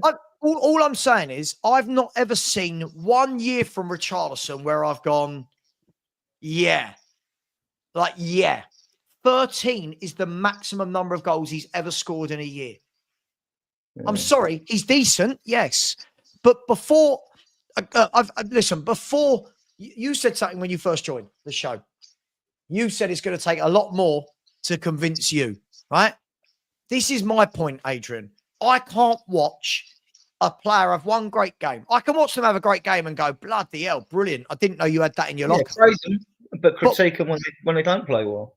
But what I can't do is go a leap of, look at that great game, to he's going to have a great season of 20 plus goals when we've got no evidence that he's ever done it.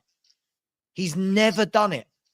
It's like towards the end of last season. I mean, I noticed people were really praising Basuma because he came good towards the end of the season. And I'm thinking, you're falling in love with players too quickly again just because they've had 2 or 3 good games. You know, you need to take it over the season. You need to take it over the season. What has he done over the season? And because then you'll see, like, well, hang about, if he ain't done it and he ain't done it, why do you think we finished 17th?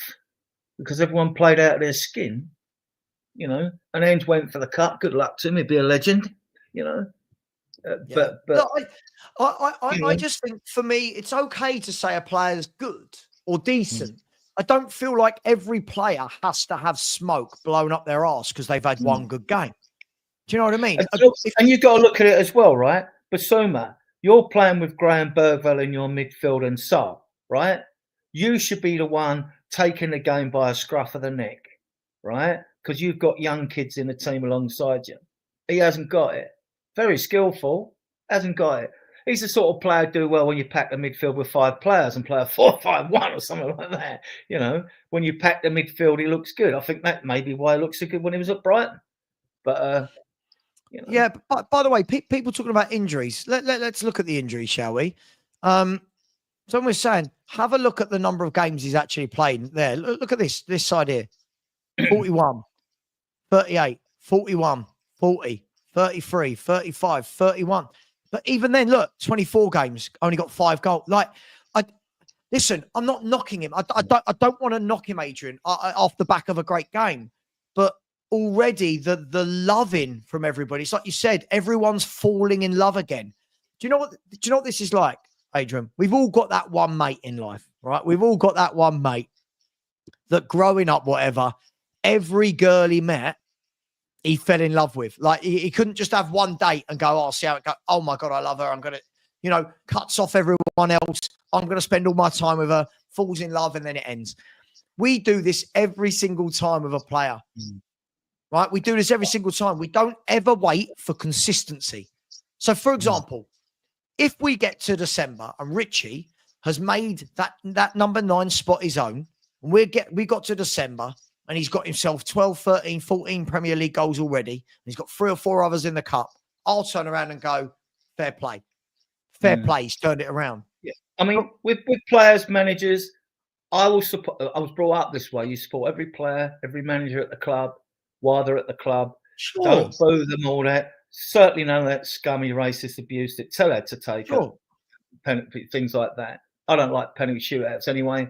I just think, why not just toss a coin? But it's too much drama, and fans like clubs, other teams, they love watching it and all that. Like, but I'm not a fan of it because, like, I just don't think it's fair on the players, to be honest with you, to put a young kid under that pressure and they miss one. But that's not what TV companies want. You know what I mean? They want that drama. You know, so yeah, no, of course. But by the way, look, that's what you get. So, see, what this guy is trying to say is always trying to find a way to stay negative. No, I'm not. What I'm saying is, yeah, great display, brilliant goals, Richie. Now show us every week. Show us every week that you've got that quality, not a one-off game and fans lose their mind. Yeah. See, again, look, dude, if you keep doing this, you'll get blocked. I'm not glass half empty.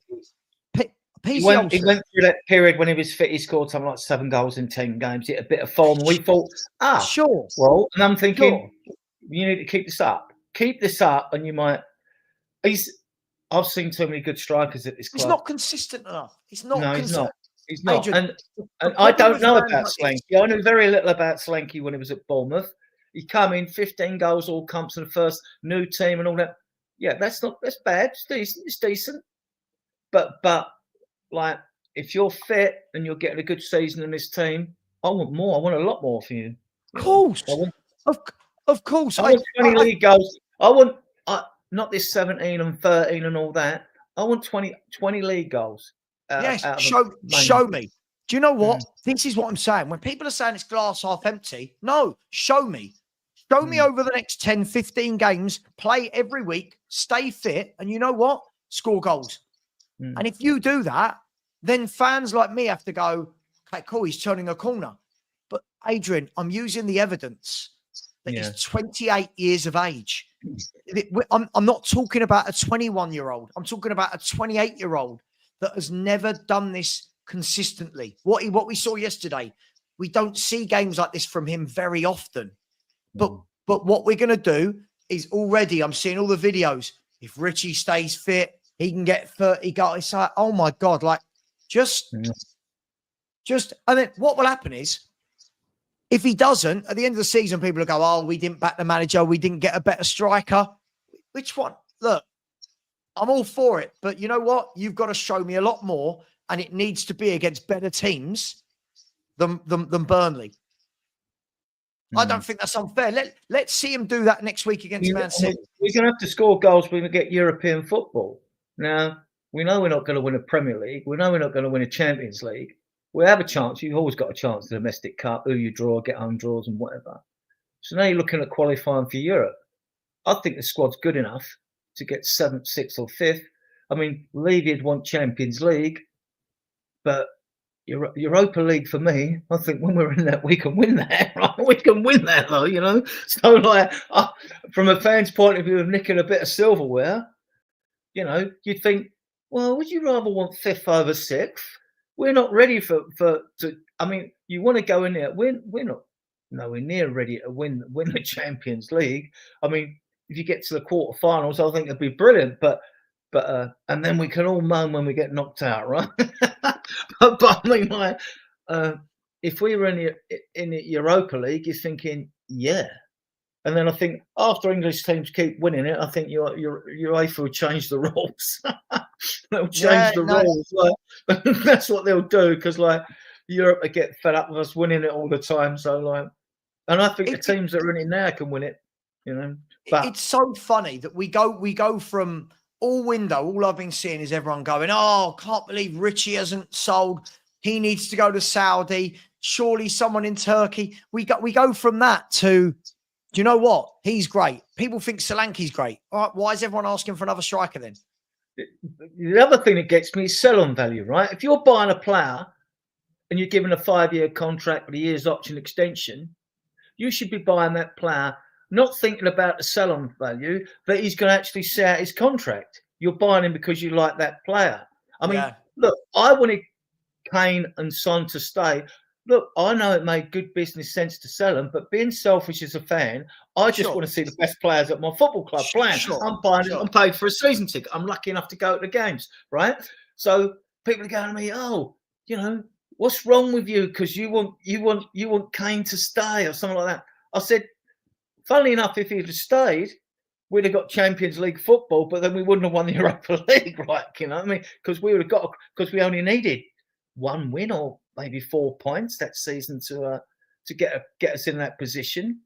And so like, yeah, so I thought, no, I want to see the best players play. You know, No, absolutely. I get it. You sold for all that money, but I'd rather see it. It's not, well, it is my money and it isn't my money in a way. I contribute to the club. You know what I mean? But I just want to see the best players. The thing for me is, and I do think that our levels of expectation have dropped so much.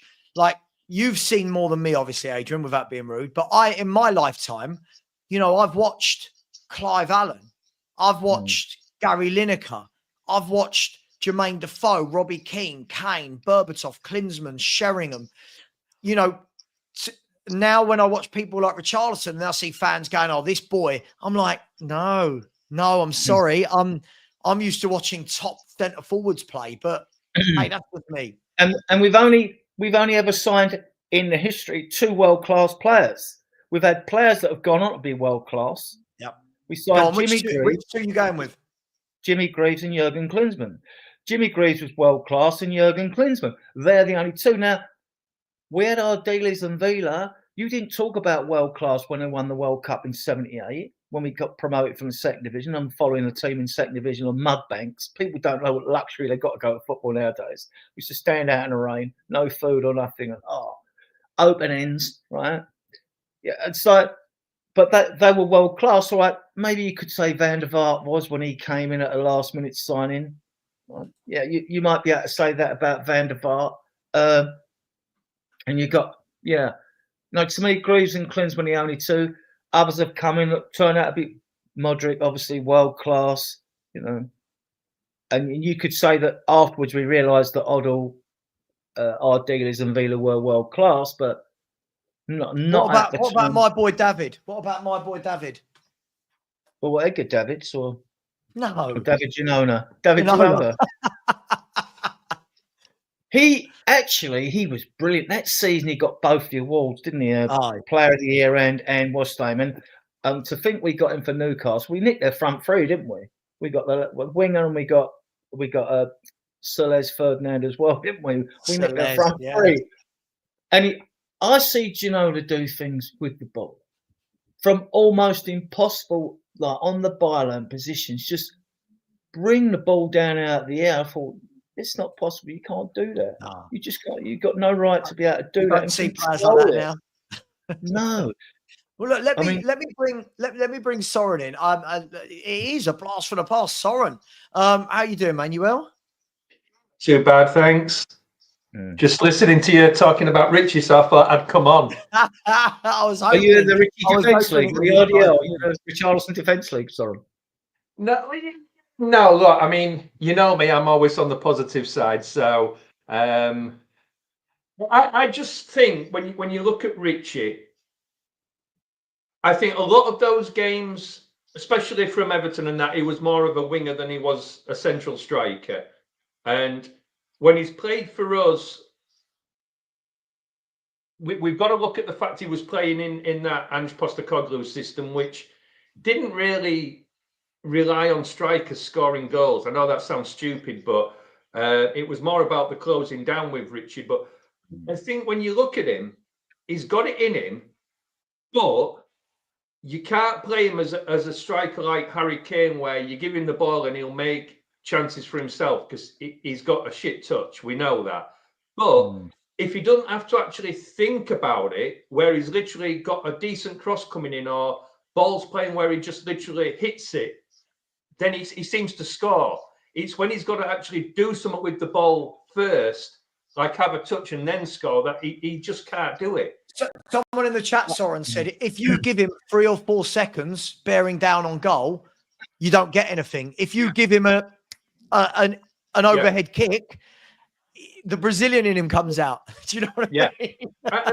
I think, you know, when we watched him sort of last season, he had that little purple patch of 3 or 4 games where he'd had 1 or 2 games coming off an injury, and then he had that purple patch where he was scoring 1-2 goals a game, and then he got injured again.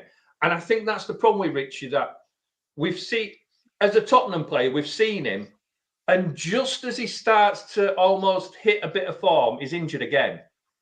But every goal he scores, if you go back and watch virtually all his goals, whether it's Brazil, whether it's Tottenham, whether it's Everton, he literally doesn't have a second to think about what he's going to do. Yeah.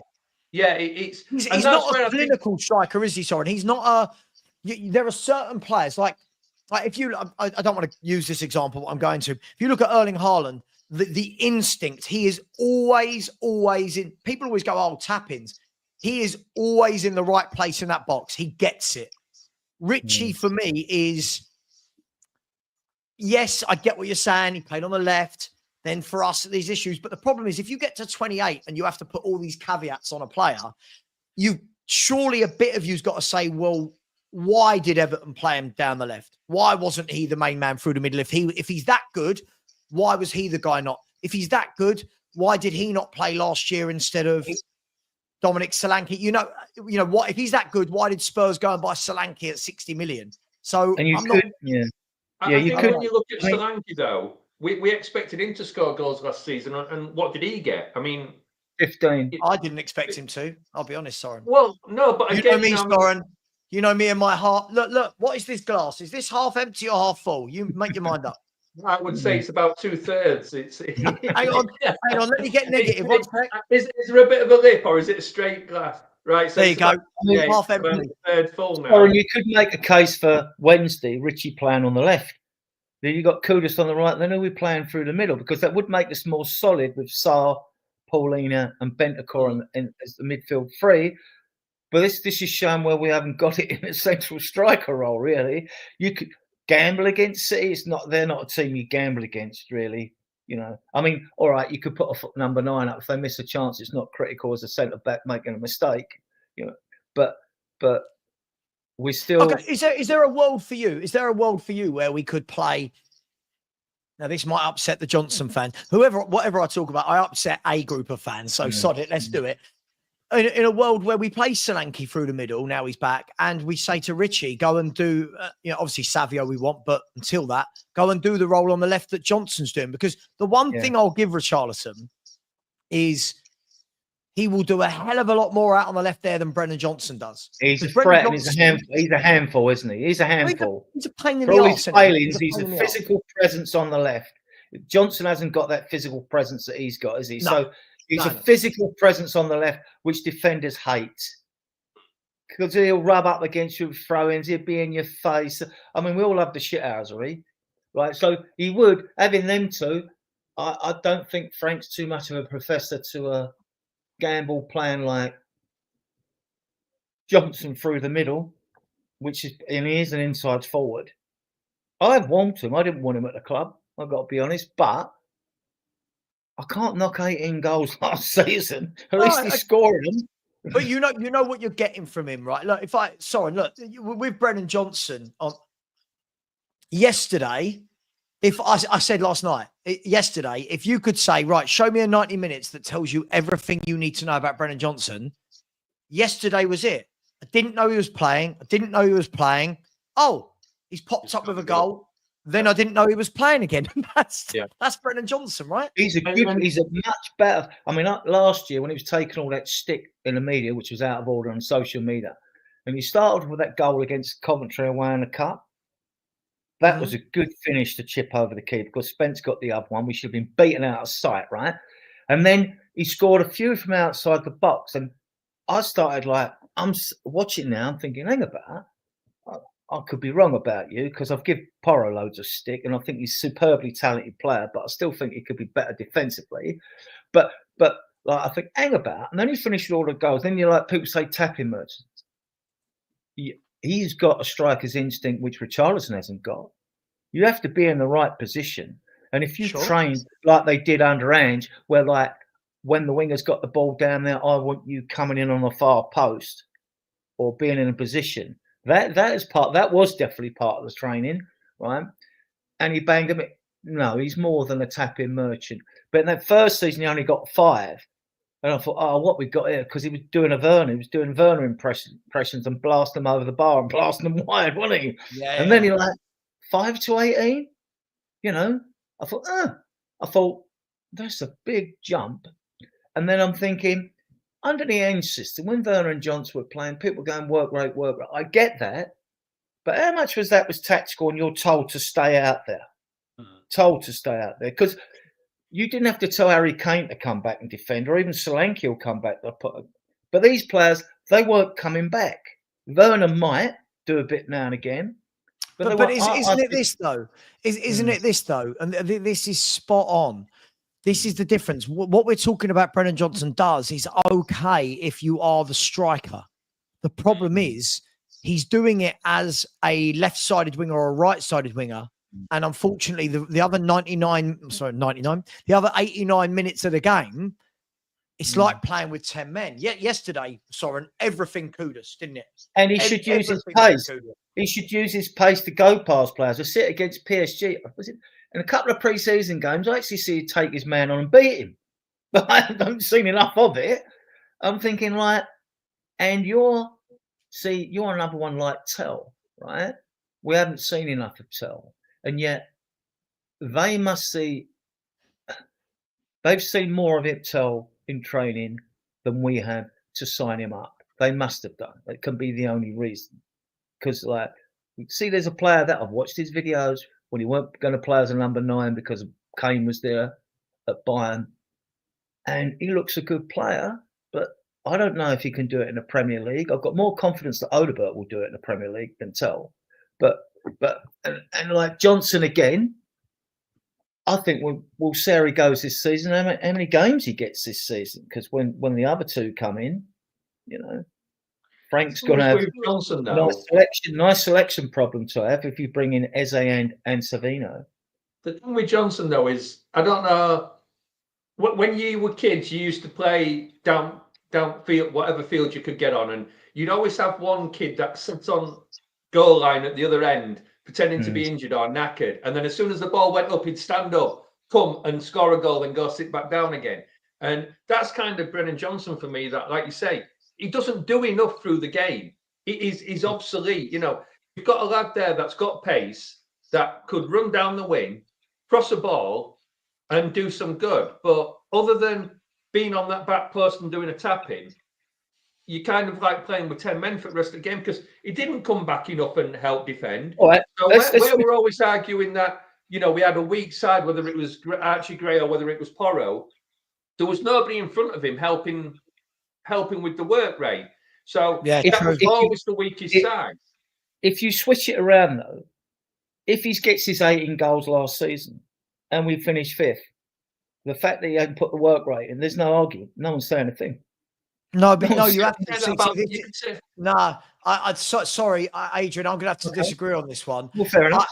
I think as a wide man, I'm not saying that all I want from my wide man is that they're just going to be working hard the whole time, because obviously they're there to score goals, they're there to assist, they're there to do stuff. But the problem is, it means that for every game he's not scoring, you are playing with 10 men. It's okay in those games where we're saying, like yesterday, we're 2-0 up when he gets that goal, right? That's brilliant. We'll go, oh, he scored again. That's great. But it wasn't a deciding goal or anything. And it did mean for the rest of that 90 minutes that he played, or however long he was on the pitch for, that we were playing with 10 men. In the first half, he may as well have been sitting with me and you. In the first, now you watch Kudus. Kudus is creating, causing all the problems, getting 2 assists, and doing all the tracking back and working hard. That I look at and go, yeah, I'll have a bit of that, please. Yeah, he's got the wow factor, definitely. You're going to think of, if Brennan Johnson is our striker, you'd be quite happy with him scoring 18 goals and not doing anything else in the match. But the fact he's supposed to be the one supplying the strikers means, you know, like you say, if you look at Kudus and Brennan Johnson and say, which one would you rather have in your team on what we've seen so far, you'd pick Kudus every day. You wouldn't even think about Brennan Johnson, because the goals that Brennan Johnson gets, you'd expect your strikers to be getting or mixed around a little bit, but you'd have some work rate from your wingers. And you've always got to have, you can't have everyone sitting deep. You've got to have an out ball. But it's a question of an out ball. It's usually for us, either Jackie or but your out ball needs to be able to do something with the out ball. So for example, when the ball goes to Kudus, he's the ultimate outball because I'll tell you what, right? When I interviewed Alan Nilsson, Ramon Vega, and who's the other one from that team? And Darren Anston, right? All from that 99 League Cup winning team. All three of them said the same thing about Ginola. They all said, what a fantastic outball. We knew when we were under pressure, we'd give it to him on the halfway line. We knew it wasn't bouncing back because he'd stick onto it, hold on, and bring others into the game, right? Kudus is that. You watch him. It goes in. They can't get it off him. Problem with Johnson as the outball, unless the outball is the ball that Sarr played for him yesterday, which is through on goal, the outball comes bouncing straight back because he's not good enough on the ball and he can't hold on to it. So this is where GA kind of does speak a bit unfairly as to how good actually is Brennan Johnson. We know he can tap a ball in the back of the net, but don't know. For me, we won't be having this conversation when we sign a Savio. When you've got Savio, Kudus, and Eze, we won't be talking about people like Brennan Johnson. Mark my words. We'll sit there and go, God, look, where have these players? We've only got 2 good out balls. I think Solanke's better at hold-up play than Richarlison by a mile because Richarlison's touches it on this. And Kulusevski, when he's fit, he's done in away games, kept us in games, helped us get across the line. He can hold the ball up, and do well. That's about it. You say that. You look at Solanke's scoring rate, and he misses as much as Richarlison did. I mean, last season watching Solanke, you never thought when he got the ball he was going to score. You thought, a lot of the times you sat there and thought this ain't going in the back of the net. Yeah, but tactically, a lot of the time last season, how many times did you see Solanke? All right, work rate's fantastic, but his job's to be in a penalty area and score goals. So he was coming back. He worked hard, looked good in game. Yeah, let's have 11 players like that and never score a goal. Harry Kane did that. Harry Kane spent more time around the halfway line, but he still managed to score goals. Yeah, but he's different class. I mean, like Harry Kane's different class.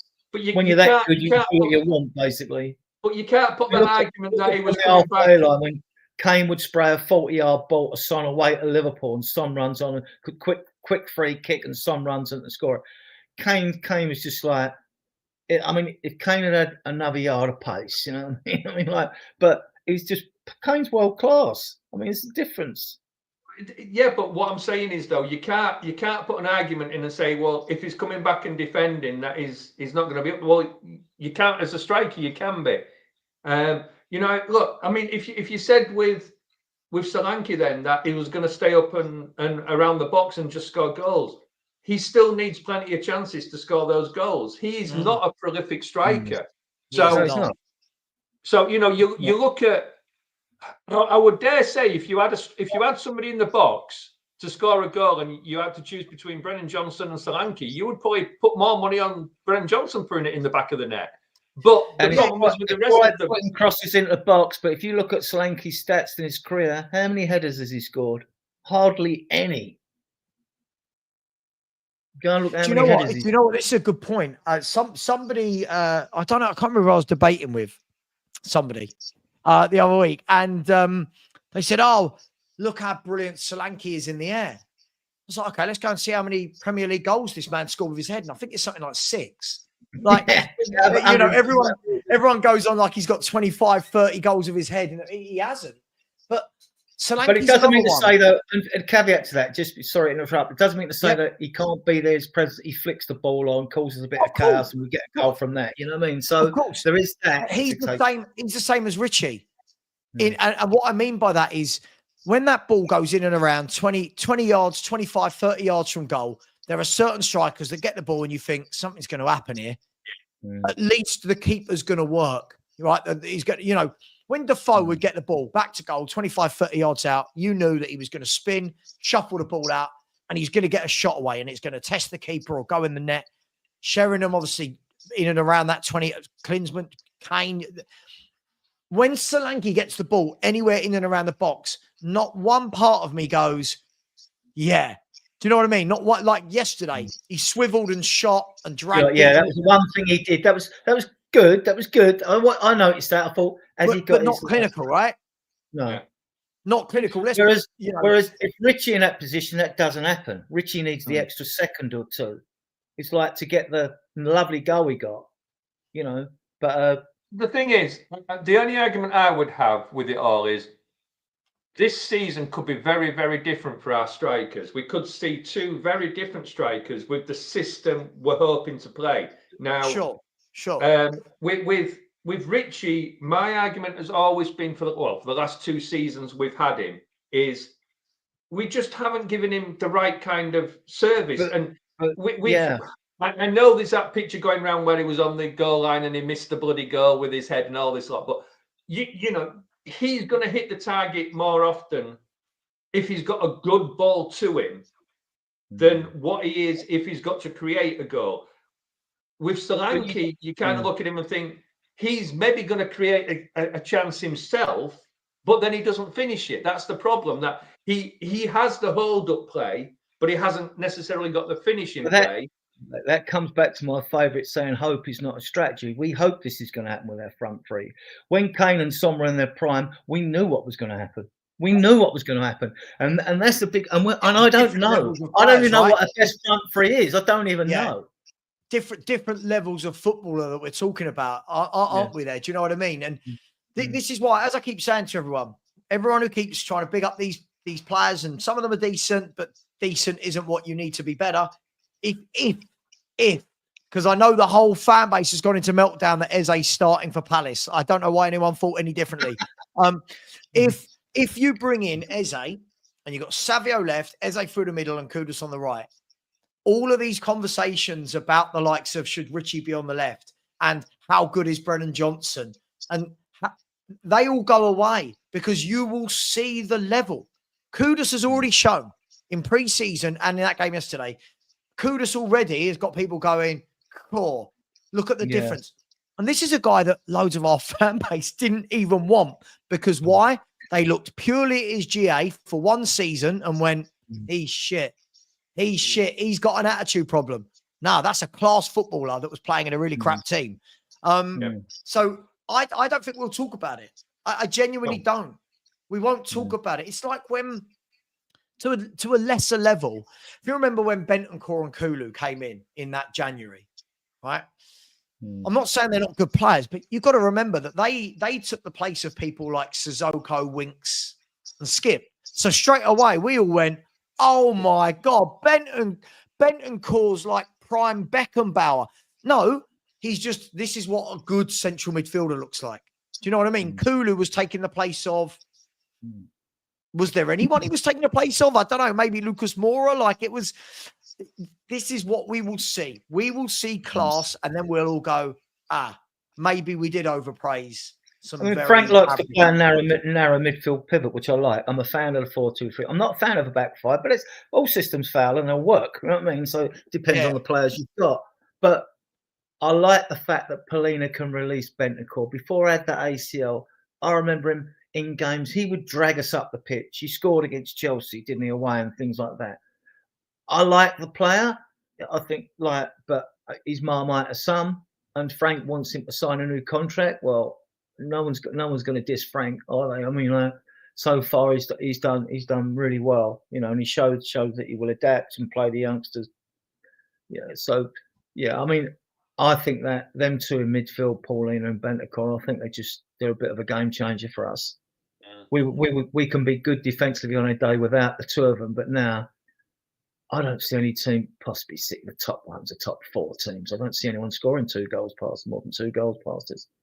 Chelsea, Arsenal, Liverpool, Man City on their day can pulverise any team, right? But I think we're fine. There'll be no 17th this season. Oh, do you know what? In pre-season, I see 6 or 7 about. I'm seeing people talk about relegation, and I'm like, this manager is far too good to let that happen. Listen, I'm a huge Thomas Frank fan. If anyone couldn't tell, I'm a huge Thomas Frank fan. I like proper coaches, proper managers. We've already seen 2 games in a week. He's gone with 2 different formations. I think he done really well yesterday in terms of with the young midfield he picked, realizing hang on, if I can't do it against Burnley at home to give Paulinho and Bentancur a rest after the game, when can I do it? People were losing their minds, Soren. People were losing. Well, if then I said the same thing. I don't rate Gray, but I said if Gray, Bergvall, and Sarr can't play against Burnley, they should not be at Tottenham Hotspur Football Club. The only argument I've got with yesterday's midfield is when you make kind of that kind of change and you bring in all the youngsters, it is a risk. Whereas if you bring in one or two with an experienced player, sure, you do sort of bring that thing. I mean, it's like I saw yesterday in some of the chats where, you know, everybody's jumping on Gray. Gray is not going to be the main starter this season. He will be there to back up Paulinho. We know that. Paulinho is now, at last, our monster number 6 that we've finally got in. Gray will learn off him. He's not had anybody to learn off at Tottenham last season. But you look at what he did last season. He played virtually every match out of position apart from then starting as a number 6 against Liverpool. Well, come on. I mean, Liverpool were absolutely on form last season when they played us in that game. So, going to get battered. But the lad needs, you know, he's learning his trade. He's got to be given time. He's not the starter yet. He will learn. For the season, playing behind Paulinho, he will get there. But this season, we can't just expect to play all the kids all at one go. Bring them on slowly. But like you say, you've now got Thomas Frank who will put his arm around players. He will coach them. He will give them the belief that they need to go forward and actually play their kind of game. And we've already seen it. He's not going to play players in a totally alien position to them. We will never see Gray play left back again. No, he wanted Gray and he wanted Johnson when he was at Brentford. And he's had a good grounding with young kids, Frank, because prior to being with Bromby, he was with Dingby with Johan Langer. They were both coaches, so he's not, Langer and him, they know, there's probably part of the reason we ended up getting him was probably because they knew each other at Dingby, like when it was at early clubs together. On to Paulinho, though, I'd fans say, his ball progression's not that good. Doesn't have to be, because he passes the ball before he gets intercepted anyway, usually. He's good at getting forward. He chips in with a fair amount of goals. And he had a 23-24 season, I think I'm remembering. He made the most tackles for Fulham in the Premier League than any other player, I think, if I remember right. And I just think he's an absolute game changer. I'm not worried about his age, because with players of that, even if they're a bit slower, the 3 players that don't do the most amount of running on a pitch, well, the 4, your goalkeeper, your 2 centre-backs, and if you've got a deep line number 6, they just get there and break it up. Give it, break it up and give it if you have to. He's a good passer. People say he can't pass, he can pass. It's not about him passing though, Adrian. It's about him breaking the game up. And it's about him just being in front of those 2 central defenders to give them a little bit of help. And that's, you know, everybody saw when he played for Fulham and that basically he got the ball and he passed it quick. It wasn't about him chucking a 20, 30, 40 yard pass. It was about a 2 or 3 yard pass. Bang, it's gone. He stopped an attack. Let's move on. And he had a hand in a goal against PSG. He was the assist to the assister as well before VDV scored. I think he's fantastic signing for us. I do. Just a season or two too late. He's got a fitness thing to pick up on though. He just seems to like, maybe he's a bit gassed. Maybe playing in the Bundesliga isn't as. Well, he hasn't played though, has he? I don't know. I'm going to. Yeah. By the way, he's look. Paulinho's hardly played in 6 months. He's played something like an hour of football. Yeah. It's right. You know, it's going to take time, and I'm really glad that we've got a grown up in the midfield. I'm really glad we've got one. I don't care if he's 30. But look, guys, I am going to do some super chats, and then I'm going to send everyone over to Sean's channel as he's just gone live. Just before we do, big up to Kusied 81, as said, paid 45 a tell, now skimping on Eze not to go through. Listen, I do feel this is slightly harsh. A lot of what we're hearing is that it's not actually Daniel Levy. A lot of what we're hearing is that this is Steve Parish moving the goalposts. So, listen, as I've said, This is a make or break moment for Levy. If he can get this deal over the line, shuts a lot of people up. If he doesn't, he's going to come in for severe criticism. Thank you very much. Really realistic on that point, though. As he's down to the last 2 years in his contract, Parish will probably get the best he's going to get for Eze. If Eze doesn't leave this season, next year it'll happen what they had with Zaha and all that, where they like sold players too late on. Next season, you know, that price drops dramatically. He's got a chance. I think we're getting for 60 with add-ons. I think we're getting for. That's why I think we'll get him for 60 with add-ons. And yeah, the clubs I think the deal will happen. I just think that Parish is. I think there's a bit of ego there. I think there's a lot of ego between Parish and Levy. Right? You can imagine how awkward this is for both of them want to win or win the debate, so to speak, or win the transaction. But I think it will get done. By the way, Tony, thank you very much. So let's talk about Vicario. I'm good. I've got a section on Vicario tonight on the Spurs review. Got the Spurs review at 7:30. So I'll talk about him then, Tony. I promise I'll bring it up. A weird one yesterday. He didn't really have too much to do, but I do have my concerns over him, Tony, and I'll tell you all about them later. I think he's okay. I think he's an okay keeper. I do feel like if you want to do better, I think we need a better keeper, but that's just me. And big up as well to Machina Joe. Very, very generous. 50 Aussie dollars there. Thank you, Machina Joe, who said a sponsorship is worth how much I want, not how much the British government says. Why did Putin and Abramovich pass the character test in 2004? But I can tell you something.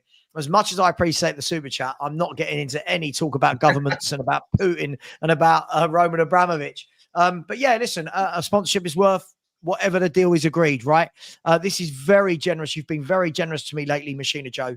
So thank you very much. Look, I want to say thank you, Adrian. Thank you very much for coming on. Been really good chatting football with you again. Soren, long time. You boys are always welcome. Guys, girls, I'll be back tonight at 7:30 for the Spurs review, unless anything changes in the world of Spurs transfers. Don't panic about Eze playing for Palace. He's still a Crystal Palace player, and people would just moan if he did what Isak did. They'd say he's unprofessional. So which one is it? Much love. Take care. Please get over to Sean's channel and say Savva Raid. Ian Meth will be hosting Spurs Diehards tonight at 10 o'clock. I will redirect to Ian at 10 p.m. How's that? Big up. There you big go. Up. Thanks for having me on.